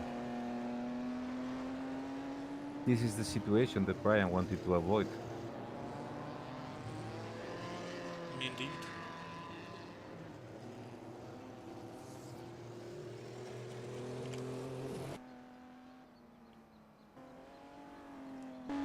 Canola, meanwhile, now 1.5 minutes behind the leading trio. Mhm. So at this point, David is 8 seconds in front, and he's coming now to lap Angel May. This is the twisty section that favors the Cooper, probably. Yeah, something 8, 7 seconds, something like that. By the way, Good did you move. say they Miller pitted? Yes, yes, he bit it. Wow. I'm not sure why, but he bit it. Didn't seem to be that he had damage or anything. I don't know if he, maybe he decided that the tires would not last and wanted to split the race. I don't know. It's a weird Possibility. thing. We need to ask him later. Uh-huh. Yannick now passed me as well, and here comes Bors. Ooh. Have to work a little bit there, but gets by as well. Nicely done by Angel to stay out of the way. Be as predictable as possible. Hmm.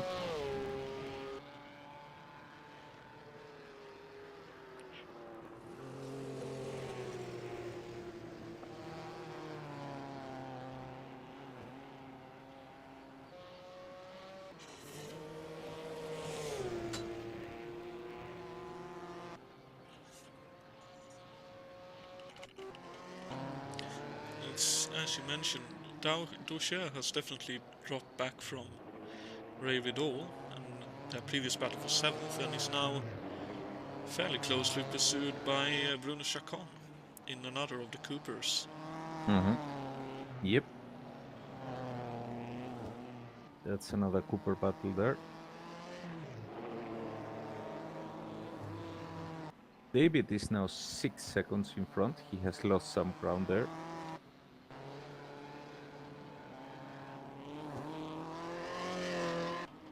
And with a question mark above his engine.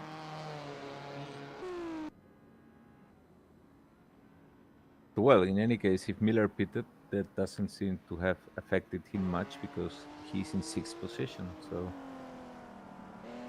The difference is he now has a, I think that's a Van Wall not too far behind. Which I'm not sure that's a better pick than what he had behind him in the form of what I think was a BRM previously.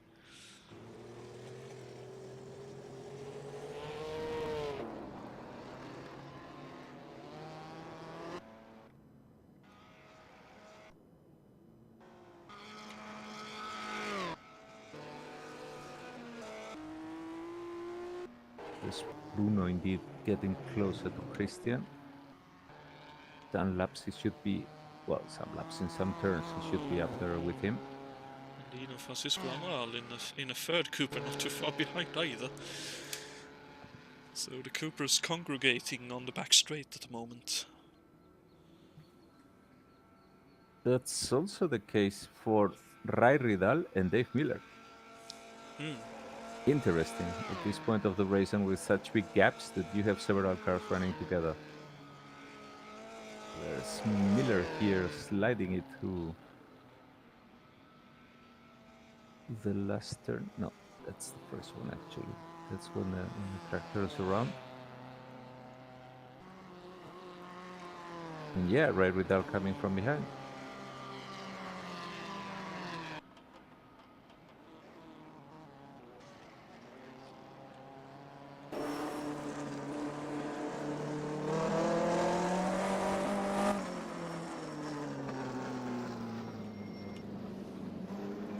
And I'll be back in a moment. So let's ride on board with Ray Ridal and the Van Wall for a moment, see if he can get any closer to Dave from this twisty section.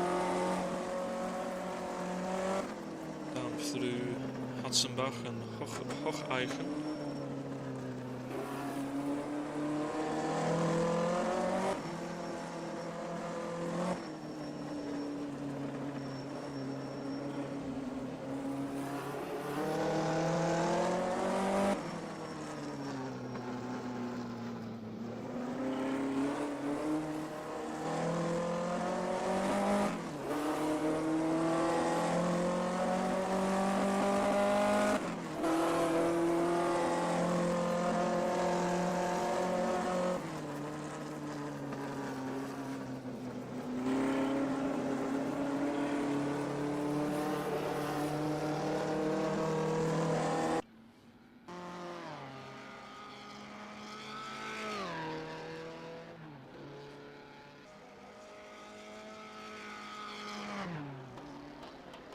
Definitely looks like the Van Wall is getting closer in the hands of Ridal on the straights.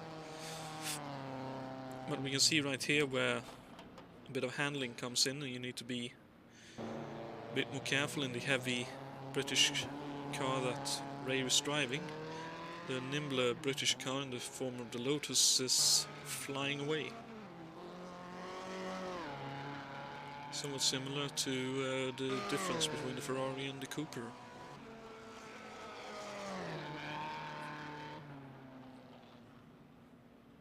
We saw earlier.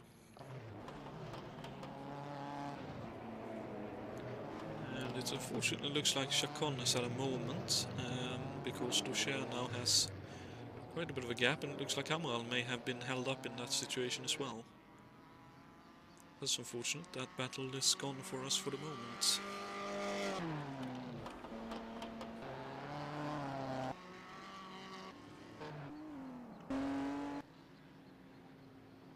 Just checking the gap at the front.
Good exit for Dave there. I noticed a decent exit for Ray as well, coming out of Bagback, so that battle looks to be continuing, even though it's not wheel to wheel yet. Oh, right off the track now. Right off the track now. Well, that's important. No, but he came back, but yeah, he was clearly pushing it. Well, I would probably be doing that too if I'm in a good section for the car and you have the small Lotus with a small engine in it up ahead of you.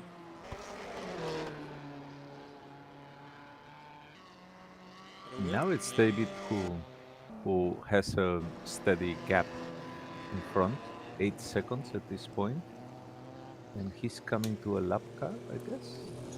Yes, we're in the last third of this race as well. Let's see about this. Yeah, it's Filippo Marazzi. David Junk is coming to lap. Let's see how that goes. Hopefully Marazzi have seen him already and is trying to plot on where he can let him by. Beautiful Filippo, nicely done. Great place to let David by.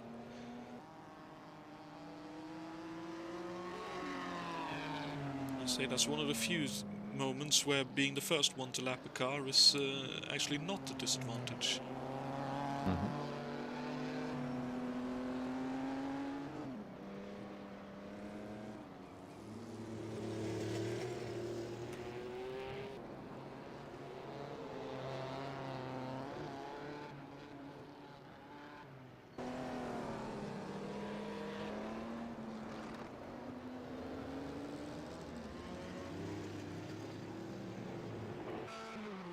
Very much looks like Brian has a very good handle on the car at the pace where he's happy to run it, but as we saw, when he has to push it a little bit more, it very quickly goes a bit pear-shaped.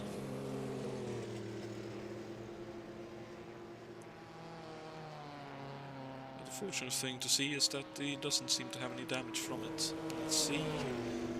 Outside for lapping Matsuda, nicely done.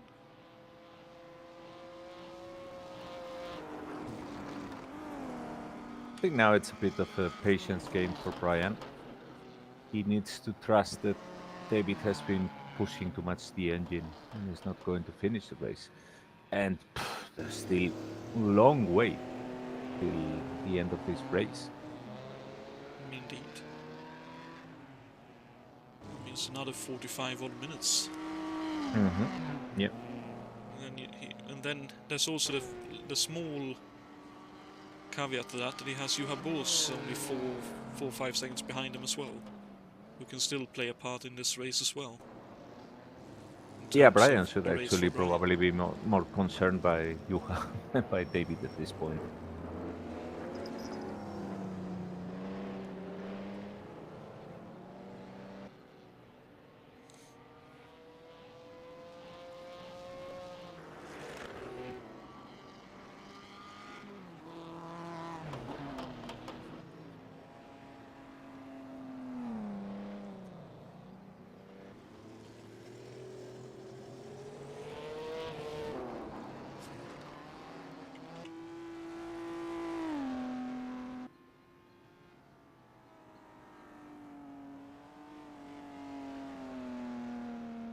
It's nice to see Canola still having a good consistent run there in 4th.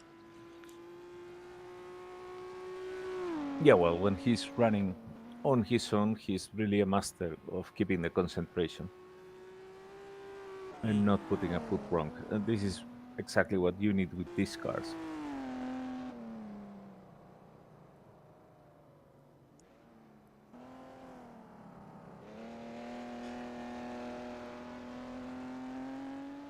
Downhill now, Juha and Brian, until they come to that bridge.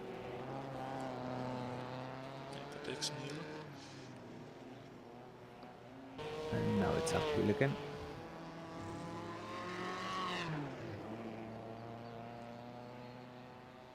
So it's again in the position where it's fluctuating somewhere between roughly 2 seconds and 5-6 seconds by the looks of things. So as you alluded to, definitely David putting more effort into the engine at the time.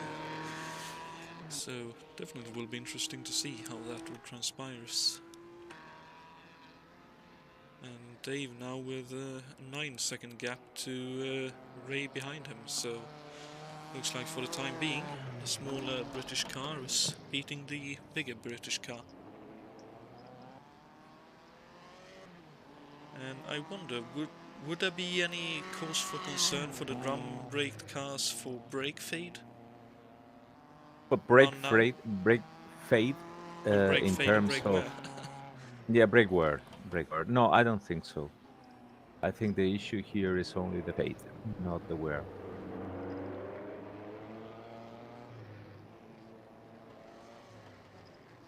I don't think they will be running out of the drums.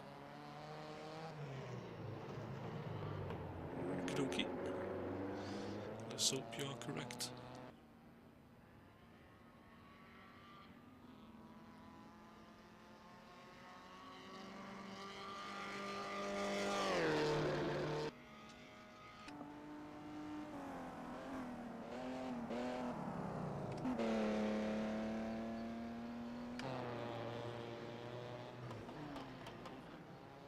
I'd actually be more worried about the tires in this very long race with these high-speed corners. Indeed. As you alluded to, maybe that's what Dave did early to split it up in effectively 2 halves.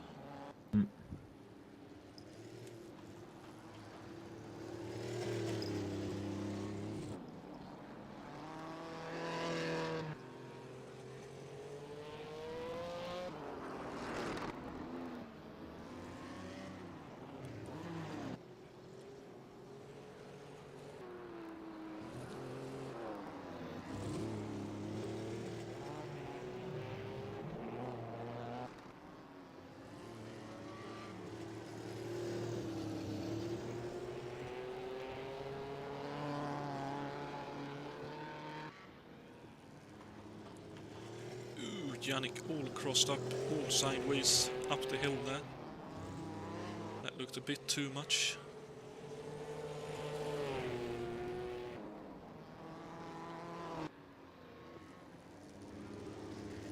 Looks like he's trying hard, but he is losing out to David Junt at the moment. Well, indeed. David is now a full 11 seconds in front. This is the section of the track that favors more the Cooper, but still quite impressive. I mean, he's really got the hang on the car, and as usual in him, he is driving with no errors when he's by himself.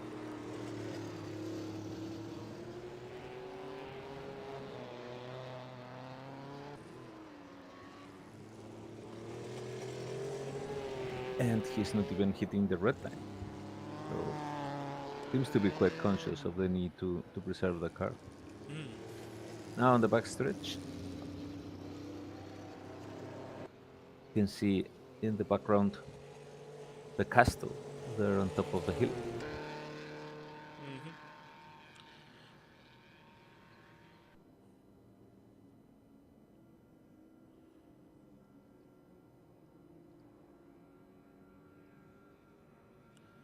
One which you can see till this day if you take the opportunity to do a track day run around this track. Obviously, hopefully without going off the track and damaging your car. 150 mph top for David Junt, 162 for Brian Janik in this same straight. Yeah, so that is what's happening down there. It looks like there's a little bit of a tiny hole right on the where the new section is hooked onto the start-finish straight. That's what happened to KO when he had a moment coming onto the straight. Noticed you now had it too, so that's something we may want to have a little gander at later on. Oh, and it seems that meanwhile Angel May abandoned the race. That's unfortunate. It's really unfortunate. Let's see if we can possibly find what happened specifically. Could obviously be as simple as a very long race, very tiring, very difficult. Looks like it's either a blown engine or a crash. Let's see. It's listed as engine. Okay, so that was a misshift by the sound of things. So I would say that's a misshift, probably out of tiredness, as we're getting into quite late in this race. So that's unfortunate, but one of the things that can very easily happen in this race.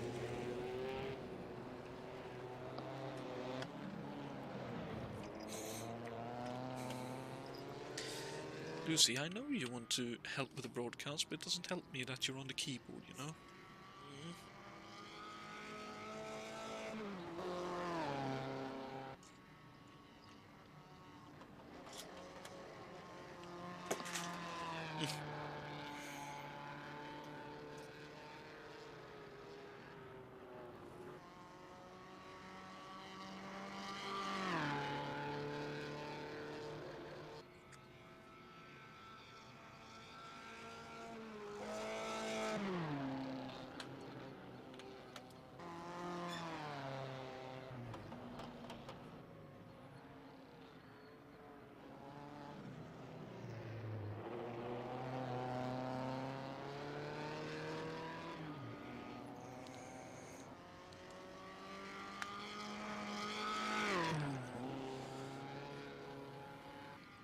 As we can see David now going down the Forsröre and looking fully in control.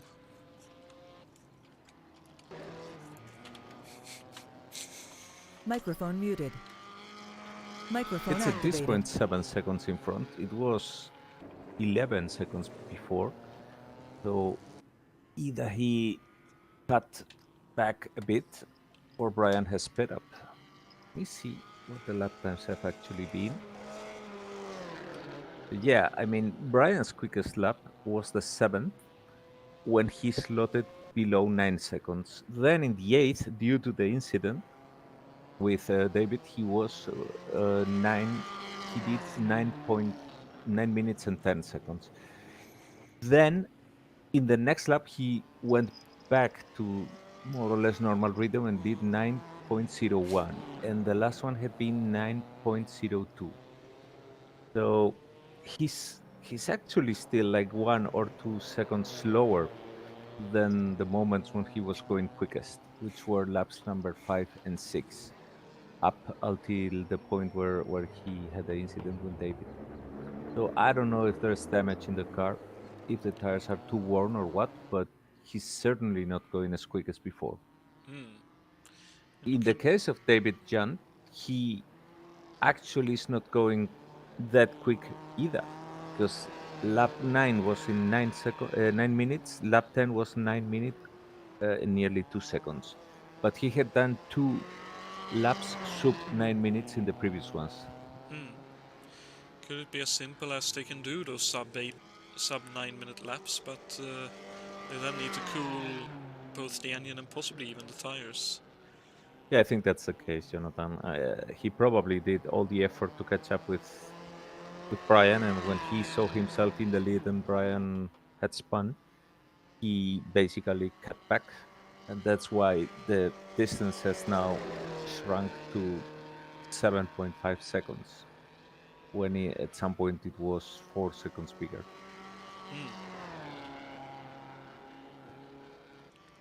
And it's one of those things with this kind of racetrack. I noticed it in the timing. I'll just going to let it tick back over again.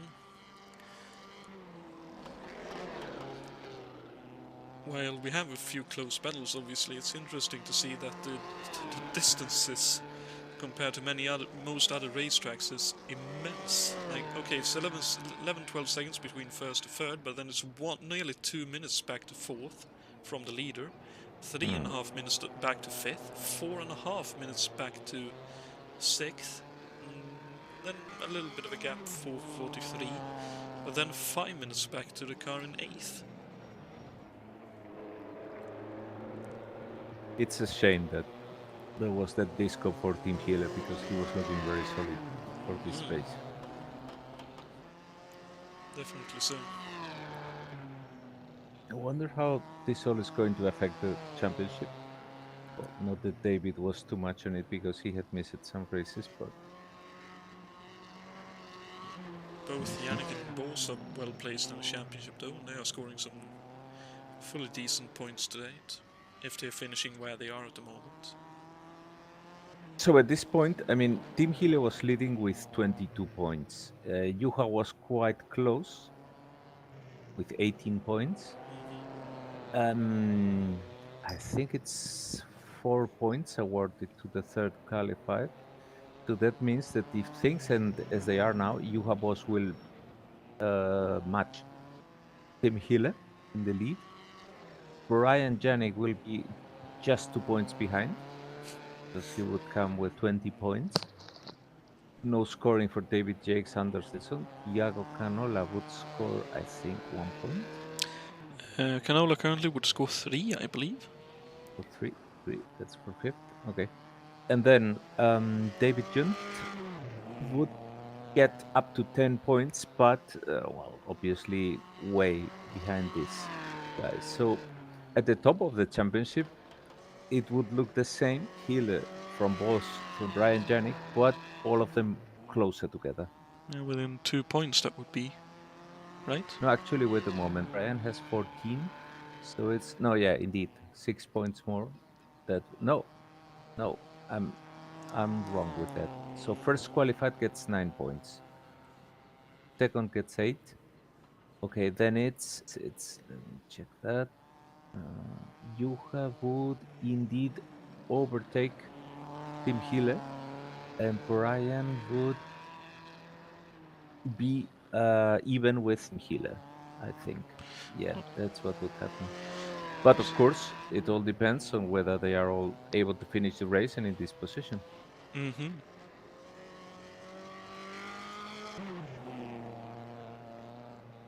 It's definitely the case. Ooh, and I notice now, while we are heading towards the back straight, it's only roughly a second between Bors and Yannick, so Bors has caught back up to Yannick. Once again.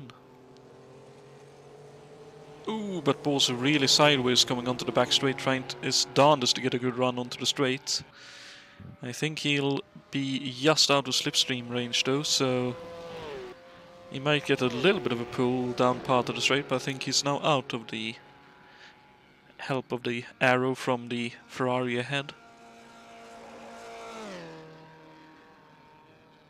Okay, now the 9 point is for the fastest lap. Yeah, so it's 86432. Yeah, that was confusing me because I thought it was, and it's indeed 864. Yeah, so we will see, but remember in any case that there are drop scores, so only the 6 best results will count, so that can change things a lot later.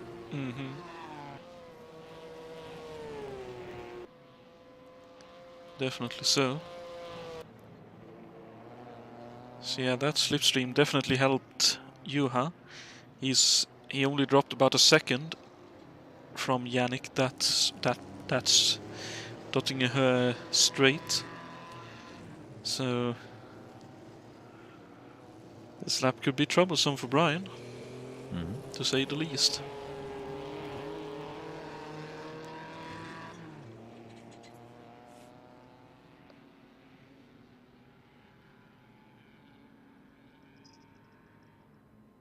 So we're on the 12th lap.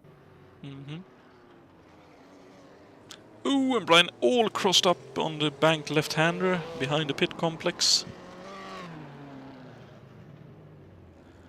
And again, rear end stepping out on him. His rear tires looks to be starting to complain a lot.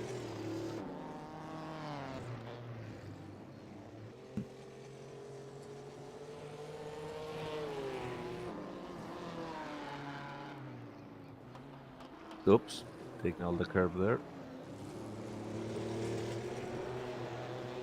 Juha inching ever closer. Well, this is the section where the Cooper is quicker, obviously. Quite, but I don't think he's been this close ever before in this race.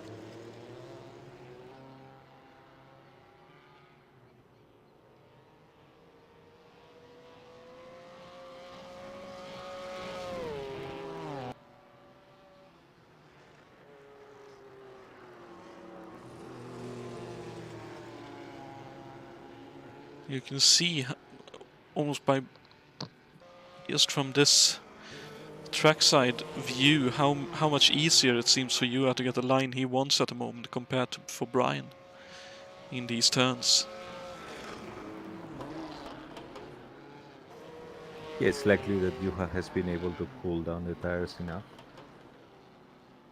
Well, there's that, and possibly running a bit less fuel as well as... Oh dear, Brun Chacon has retired. Oh, that's a very... unexpected. Yeah, that's a very unusual occurrence.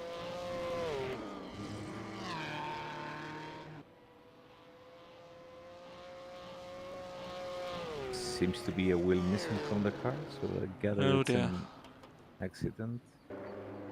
Yeah, again, it's a track where you really need to keep a track of where you are on track. Slightest bit of misidentification of where you are, and you could be missing a braking zone and steaming off a good 50 kph to over the speed you would have liked, even in these cars. So that's very unfortunate for Bruno, but I trust he enjoyed the drive up until that point.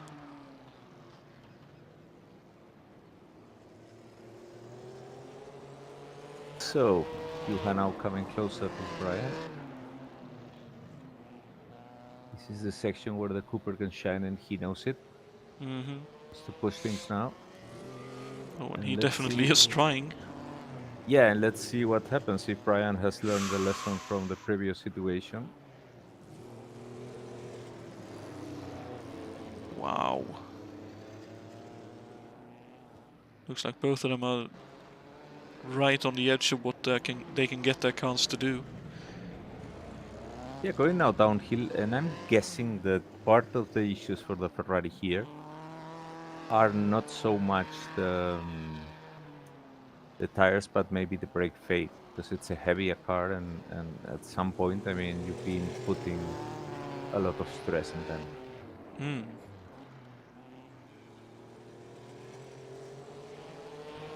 Well, I believe he will be happy with, oh, finally a bit of uphill, finally a bit of engine, finally a bit of straights. Indeed. Although there's still one more tricky turn to get right here before that's the case, and looks like both of them had a very good run through.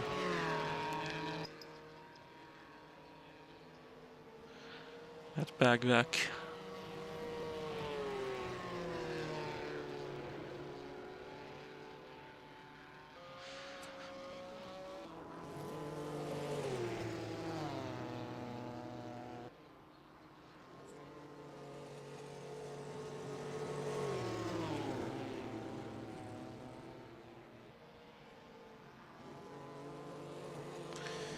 Ooh, and look at that at the end of the straight. You are right behind Yannick. Wow. This is a complicated situation because Juha knows that he needs to pass in this twisty section. I mean, he cannot do it on raw speed in the main straight, so he needs to take risks. Unless Brian commits an error, because that's what happened before with Yunt. Brian spun by himself, and that's what allowed Yunt to pass.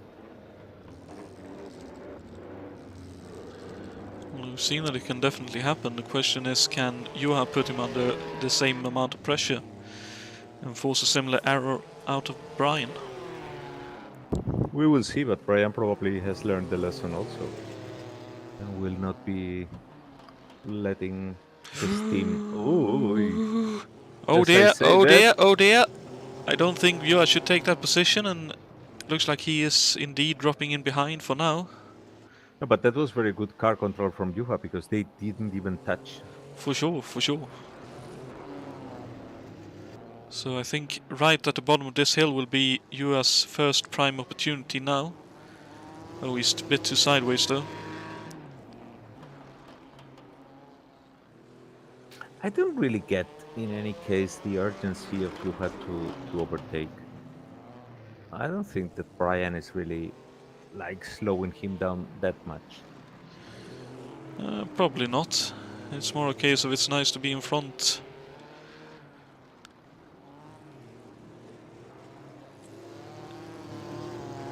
But it indeed looks like you, at least for now, is going, nah, I'll stay behind them for one more lap. Or at least another section.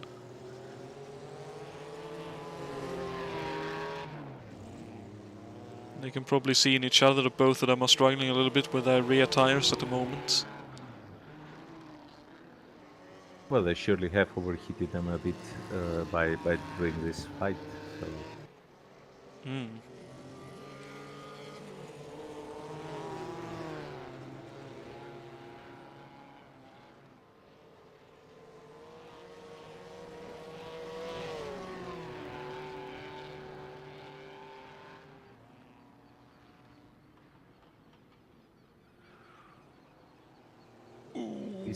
this uphill section is not easy for the Cooper.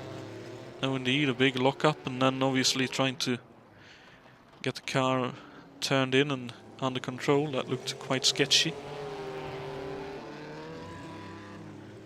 And now only 3/10 behind. All of this just has given David John the ability to stretch his lead to 12 seconds. Indeed.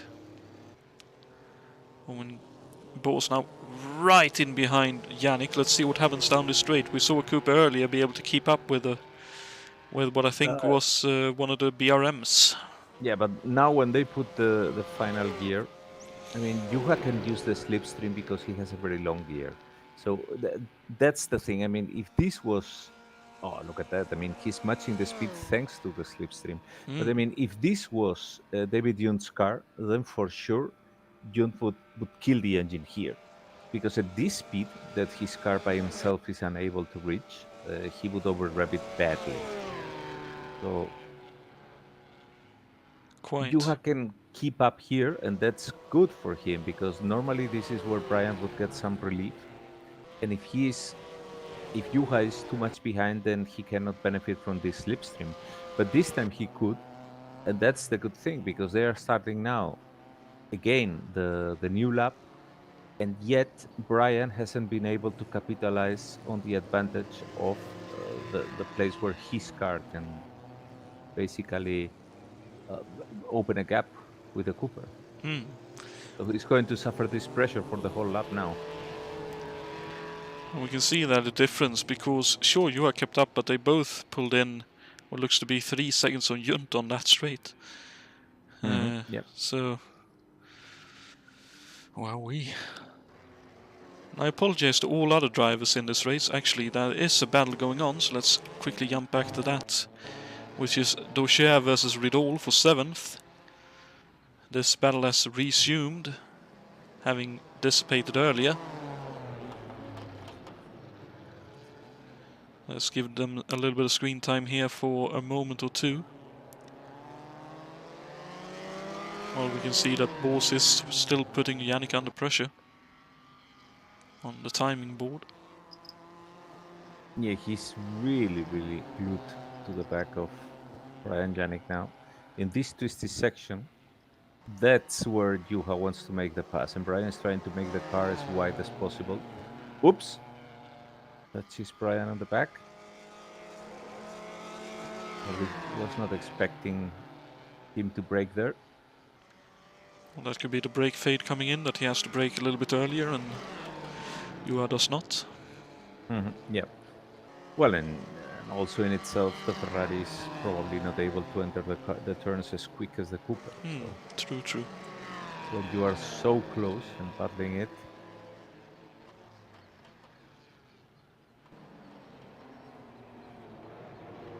Must be mentally destroying, very tiresome after all these laps, with all the stress that this racetrack puts on you, to have to fight close by to with another car like this.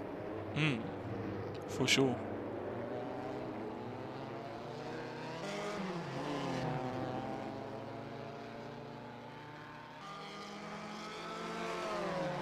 So things are still the same between Christian and Rai, although whoa.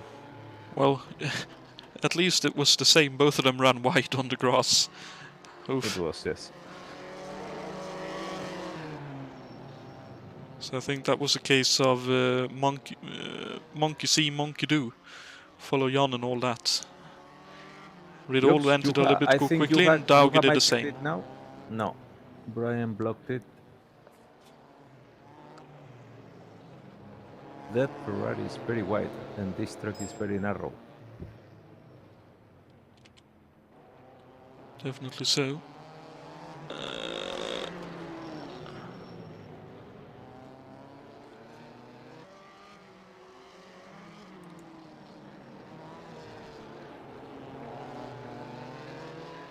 Well, Brian is also giving a lesson in making the car wide. I mean, he's staying there in the center of the track. Well, actually, let's jump on board with Juha here and look at the back of that Ferrari and what Juha is trying to do to work his way past here. As we're down to the slowest turn on the track. Ooh, and Yannick all crossed up again. But we can see as well, you are not able to pull the power on as early as he would like either, getting all sideways due to the tire wear that's kicking in. Yeah, it's very frustrating. Oh dear. Yeah, well, that's like I was explaining before, the overheated tires. I mean, the car is, when you throw it into the corner, it's not longer doing what you want it to do, so...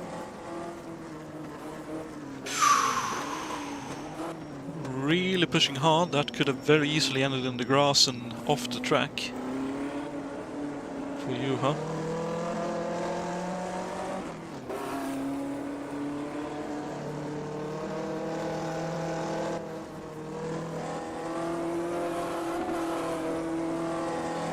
We can see that even with the nimble handling of the Cooper, he is having to be very careful through a few of these sweepers now on the run up the hill.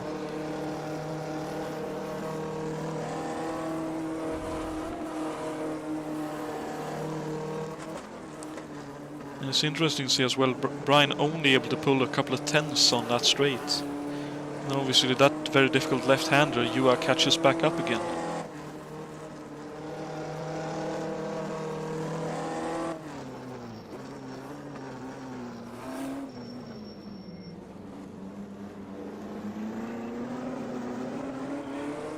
Well, it really is hard to protect Brian. I mean, David was probably very lucky of that error before. Oh! Well, there he goes. I was about to say that unless there is an error, well, there you got it. He entered too hot on the carousel, and that thing spits you off, literally. Indeed. Oh, just slightly wrong line and off heavy in the barriers as well.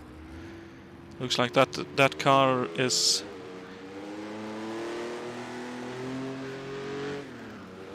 I wonder if that car is a bit bent now. Probably, most likely is. Let's see what happens now. Brian will take now some turns to adjust how the car drives now. Seems to be on his pace again.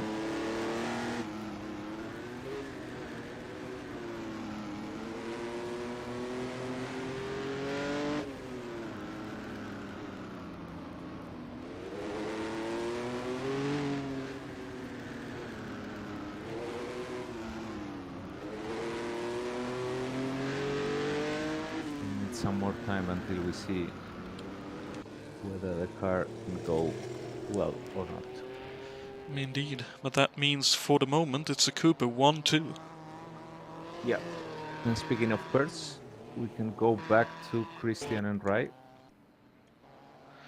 And for the Works Cooper team, that's a bit of a downtrodden too, because the two Coopers at the front are the RRC Walker entries, and not So the Works Christian Cooper. trying to make the move now. Ooh. Even the straight it won't work because the Vanwall has a much better engine. But this is more or less a repeat of the situation we were seeing before with Brian and Juha. Indeed.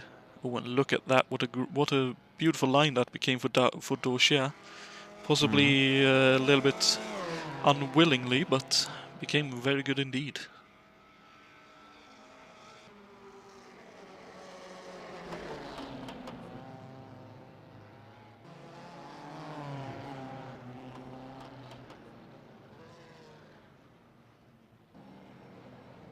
Right, driving very defensively now.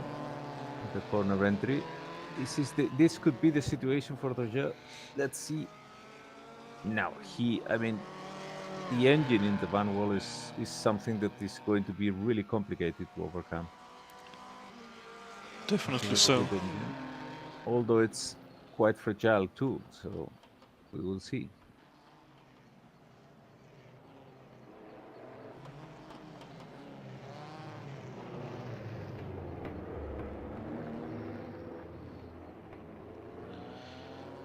And it's one of those situations again where you look at the difference of the cars. The van wall looking like a huge lump of metal, and then the Cooper and the Lotus effectively looking like a couple of ballet shoes. Yeah, the van wall was already in the streamlining theme.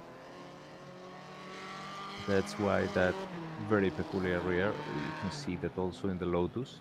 In other cars, it wasn't so exaggerated.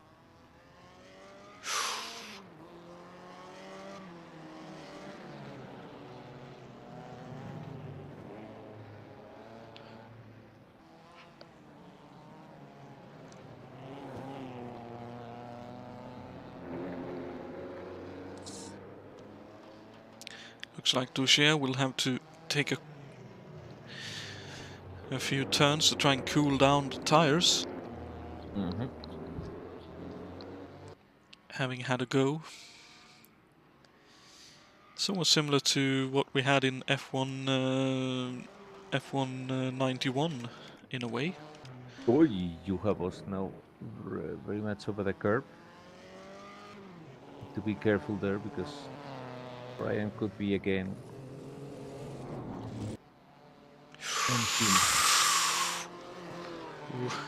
You are all crossed up, definitely trying hard to pull a gap here. Yeah, not just the gap, but I think that the tires are really giving up the ghost for him. We are in the 14th lap, and my goodness, I mean that car is doing all kind of it's. Juha is going here back to his rally origins because sideways and on the gravel, on the grass. Indeed. Well, he has mainly done co-driving though, so he's very used to being all that sideways. I'm not sure how much driving he's done himself though. But it definitely looks like he has a very good handle on the thing, so...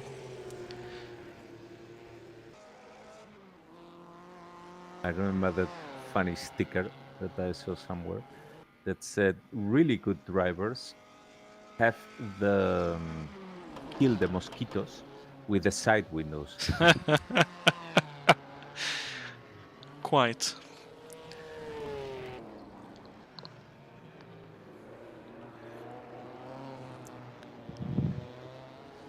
So, Christian again now close to right. This twisty section. Going uphill now with the power of the van wheel into the carousel. This is the place where Brian missed it. Yeah, look at that. How much quicker the Cooper is here. Absolutely remarkable. If this were not uphill, that Cooper would already be in front. Oh, with all wide, could open up the opportunity for Dozier right here. Ooh, he had a definite think about it.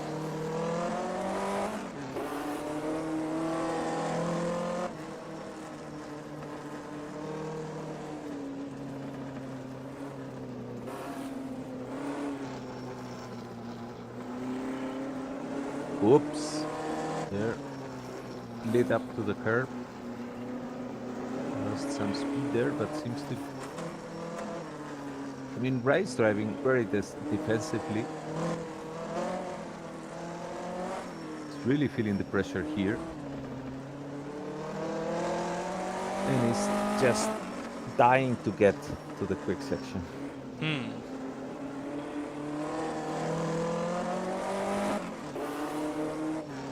Get some relief.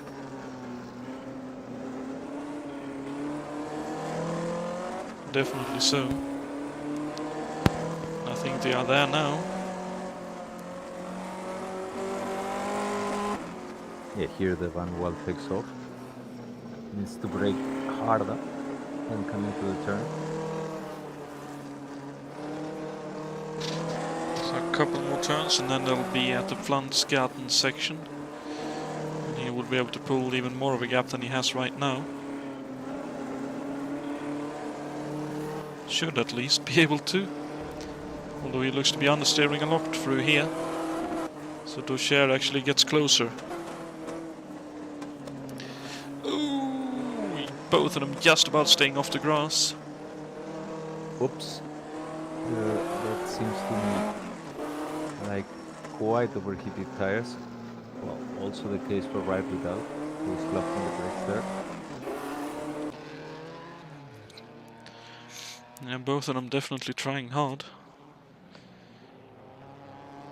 Ooh! Did he actually survive? He did. Wow! Docher with the left rear tire on the grass in a full four-wheel slide.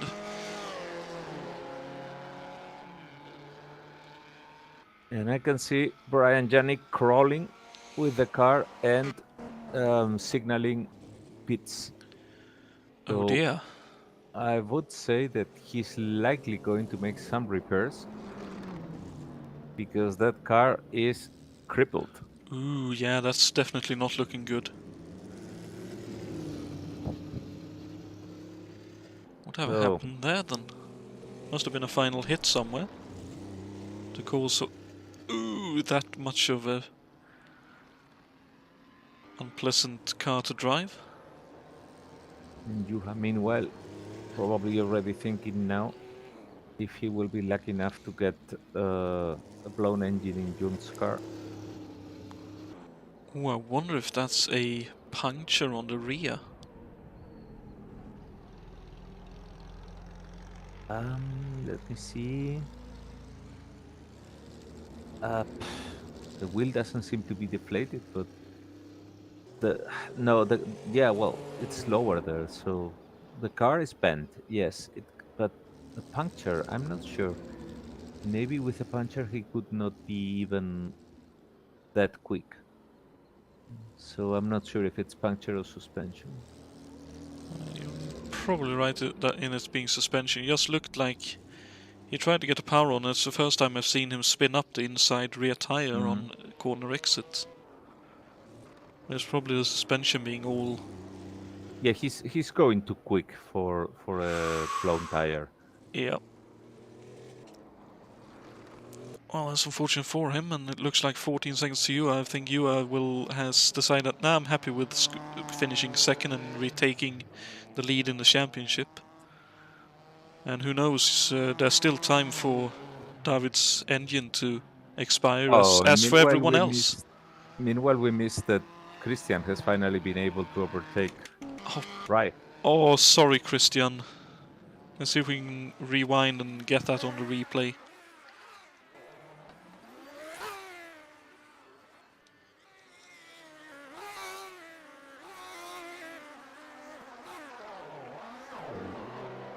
Oh, oh dear. So it looks like Ray had a bit of a mistake at the into turn one. Car got slightly sideways on the bumps, braking for the turn, and Ray span and hit the barriers quite hard himself. Dauge sneaks past and up into 7th position. With any kind of luck for Ridol, that's no major damage, just some cosmetics, but based on the time he's lost, looks like that's most likely the case. And you were asking before, Bruno said that he had a brake failure, but I think that was very early in the race. I'm not sure. I don't think it was a failure in terms of the brake stopping, but probably brake fade, he means. Definitely a possibility for sure.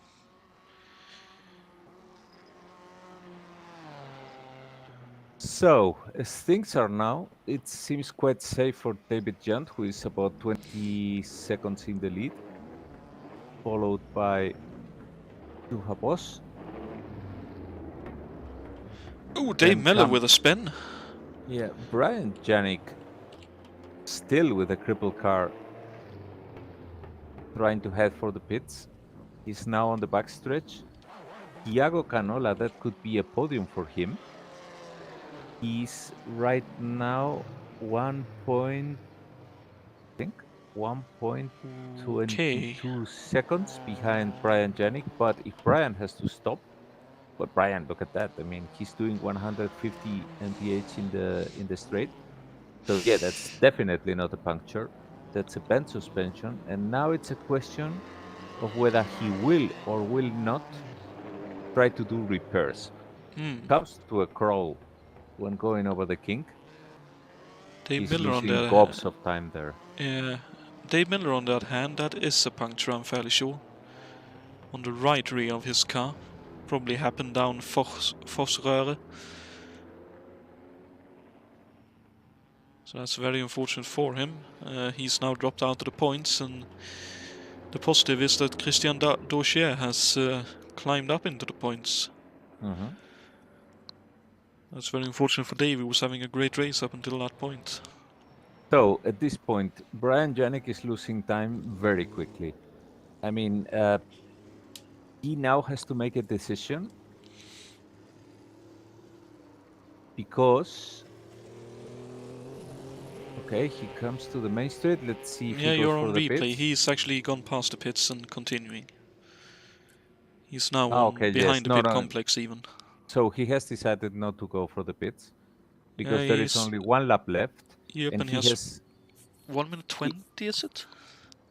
he's a full minute, 1:20. Yes, 1 minute and 20 advantage over Thiago Canola, who is now in the backstretch, so as to have a more visual reference. And he, obviously, while Brian is losing loads of time, he can still keep the car going. So, yeah, I can see why he made this decision, but he needs to be really careful because with that car, as it is now, it could easily go very. And he has now a podium at. Yeah. Well, Ooh. That's the expression that a commentator had for Knock Hill and BTCC when it was broadcast on Swedish television. He said, well, that chicane on Knock Hill is effectively you go up there and you close your eyes and hold on to the wheel and hope you come out the other side alive. It looks like this is effectively what Brian having to do for every single turn with this crippled car. yeah, I mean the distance with Thiago is now down to less than a minute.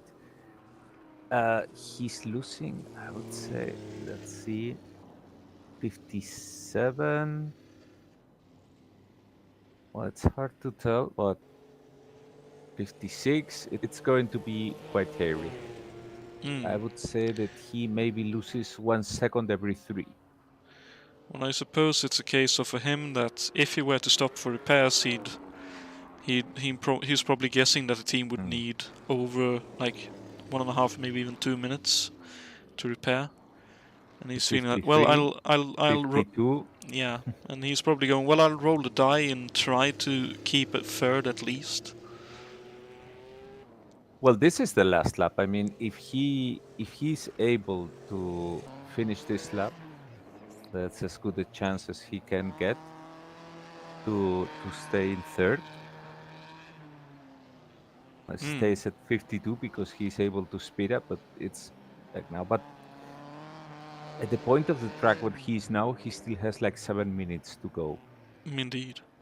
And he's losing, like I say, 1 second every 3 or 4. It's 49 now, so it's going to be really tight. For sure. Meanwhile, under 10 seconds now between first and second, as they have half a lap to go on this final lap. Ball's just coming through Armberg, and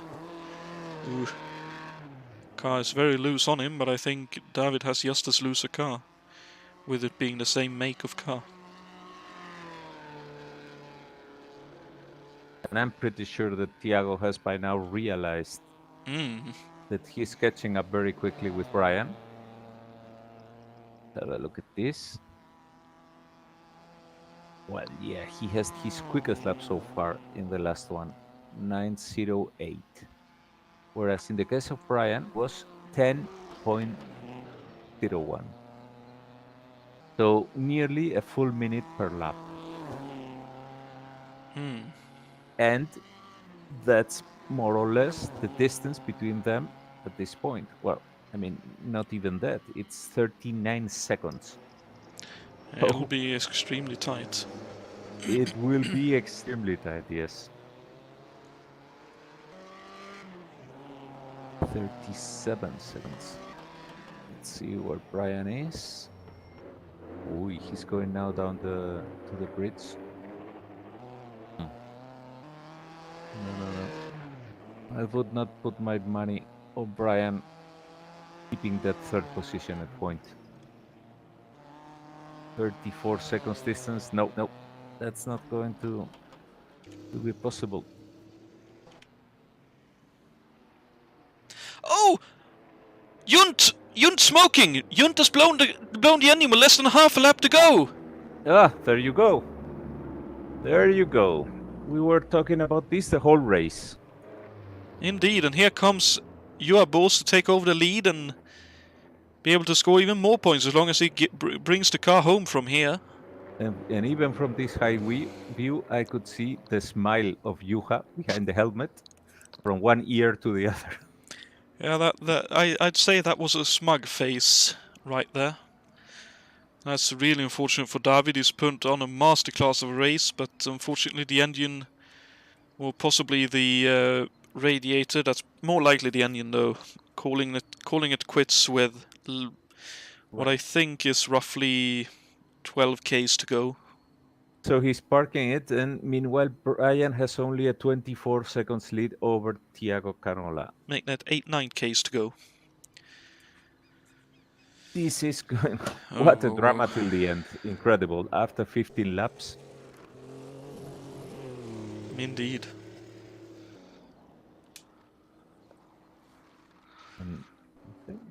David is not quitting the race. I don't know if he wants to see what happens.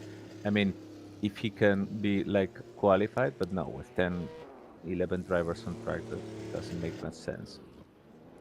It's very unlikely, but could possibly happen. So, Yannick is in the carousel now. Thiago 18 seconds behind. 17 seconds. June finally quit. And Juha Boss, meanwhile, probably now the smile is gone and he's just realizing what happened to him can happen to me. So let's not do anything stupid.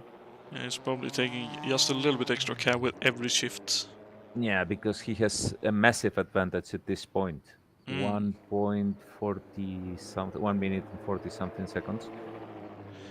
I mean, he could effectively just put it in fourth and cruise from here, no problem at all. Oh, poor Brian, 14 seconds, 13 seconds between him and Thiago. Well, I suppose with this, he'll still get third place. It's just...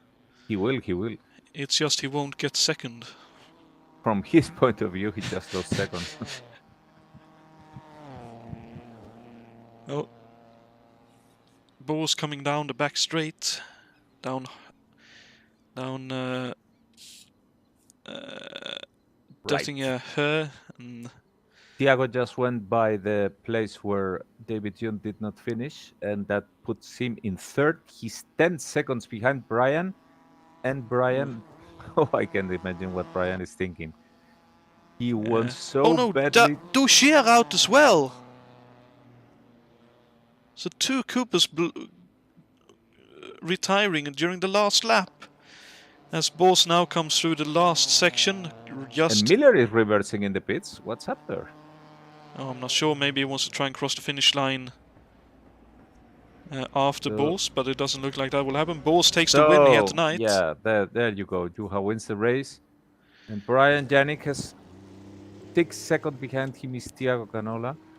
And he needs to arrive to that main straight where his car still can be very quick. 5 seconds. Oh, whoa, he's getting nervous. He's in the grass now. Yeah, there comes Thiago. There is a visual on the car now. 3 seconds. No, that's hopeless for Brian. Most likely, yeah. Well, he's still... Oh, the car just doesn't want to turn left at all. And he's now in the small carousel.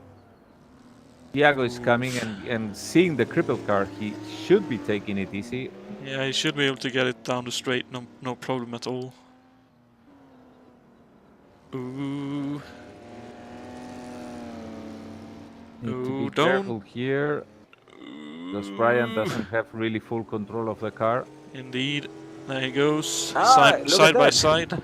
And Brian is now probably giving all the throttle that he can to the car. There you go. That's what Brian wanted, because his car can still run in the straight. Yeah, the only thing is that he will have to come to a halt. Yeah, it's a problem of can he hold on through the final small kinks? No, he can't, because Thiago's actually quicker down the straight. So Thiago climbs up the second on the run to Tiergarten. Absolutely incredible. What an ending to this race. It is indeed. Poor Brian. That was really close also for him. Yeah, for sure. But he needs to be careful still in these braking points. So Canola in the old Maserati for Francisco Godia Sales comes across the start-finish line to finish second in this race. Look at that. Brian nearly lost it there. But he does finish third. Just about, not enough to get second as it turned out. That's still a very good effort indeed. Yon team is still running, 1.5 minutes behind the cars in front, and about User joined your channel. A little bit exactly unsure how far that will be away from a finish for him. Oh, he's down at Wippermann Brünchen at the moment, by the looks of things. So about a quarter of a lap to go for him.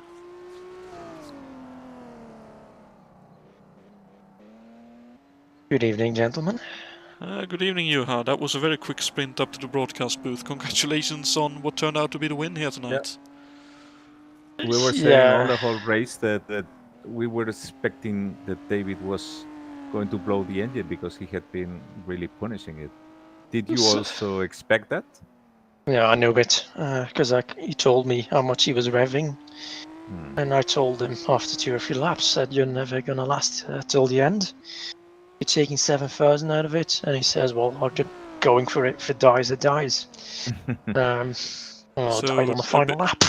A bit of a DRM way of looking at it then. Yeah, same way I drove last week. Except last week it lost me and this time it won at me. I must say it was a very exciting race. Brian really kept me busy. Yeah, it was a great fight to watch. You must be totaled at this point. Yeah, I'm sweating. Horrible. At points I could overtake Brian. I thought, no, there's a straight next. He's going to take me again. So I just kept crawling behind him. And then I took him and he went straight off at somewhere around half up at the carousel, the track. I believe. Before as well. Oh, okay. I keep forgetting the name, but he went off earlier. And then I opened up a gap and then he went off properly at the carousel. Yeah, then it was in for me. But it was really difficult. Okay, gentlemen, I have to leave you now because it's late here. But like I said, congratulations again. And see you all hopefully in Milwaukee.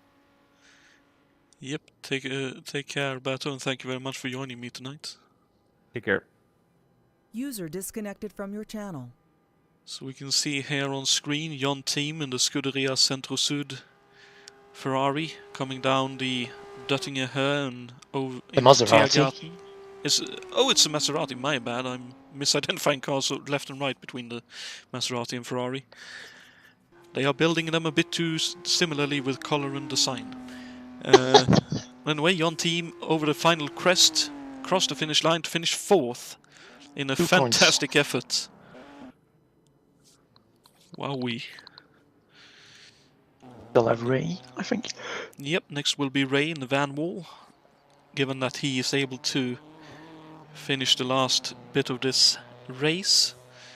I don't think Francisco Amaral is too far behind him. Oh, no, it is. Well, 23 seconds, and Drexler is only a second or two behind Amaral. Wow. And they are down at... that is Wippermann Brunchen as well, I believe. As Ridol just exits the Kleines Karussell. Oh, Amaral off the road down at Flansgarten. And Drexler now right in behind him. This will be an interesting... Oh, Amaral running wide. Drexler up the inside, undercuts him and gets 6th place away. Fight for the points here. Let's see. Amaral will try to hook onto this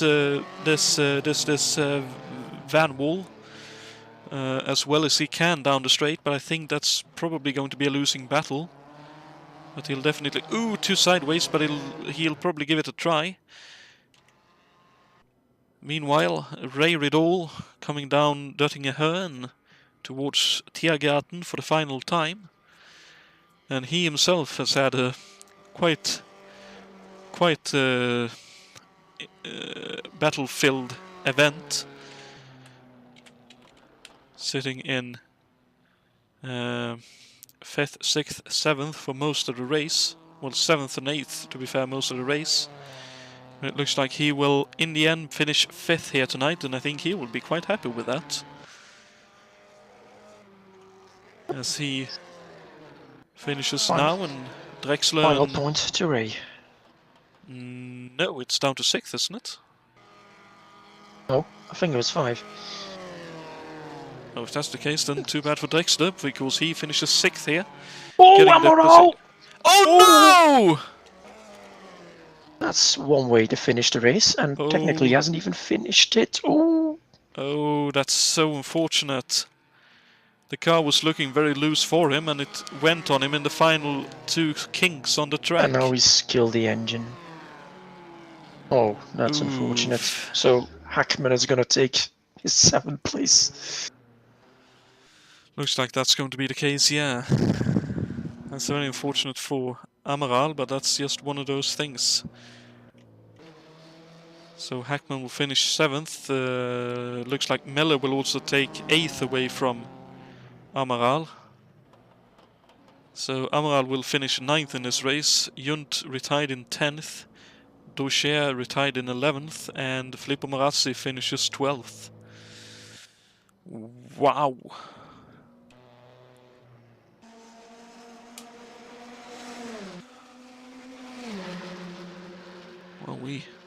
Well, I will say I'm happy I decided to broadcast this race. This has been a very interesting one.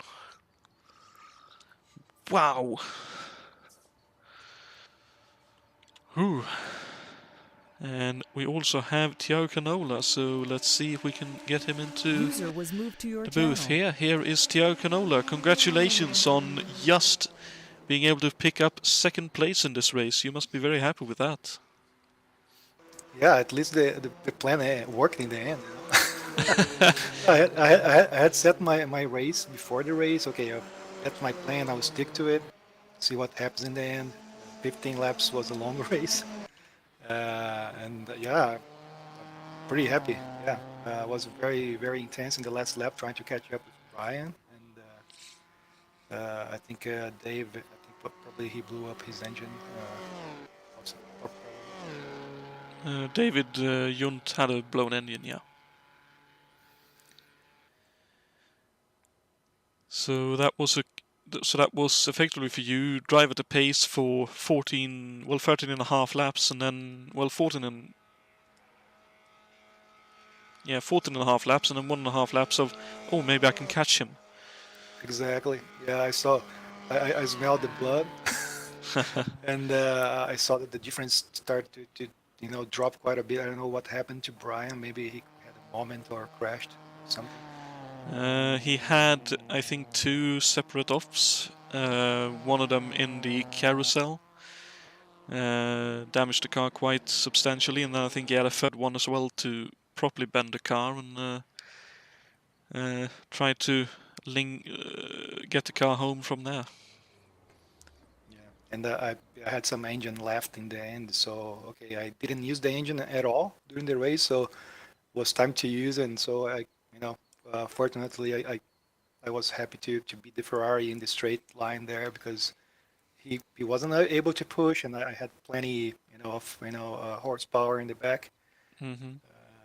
Yeah, I was saving for the end, and it worked out pretty good. It's great to hear that strategy worked out. What a race that was! Wow, wow, wow, wow. Congratulations to you too. Thank you. Well done to you for holding on. That's important to be there at the end, as you see. Yeah.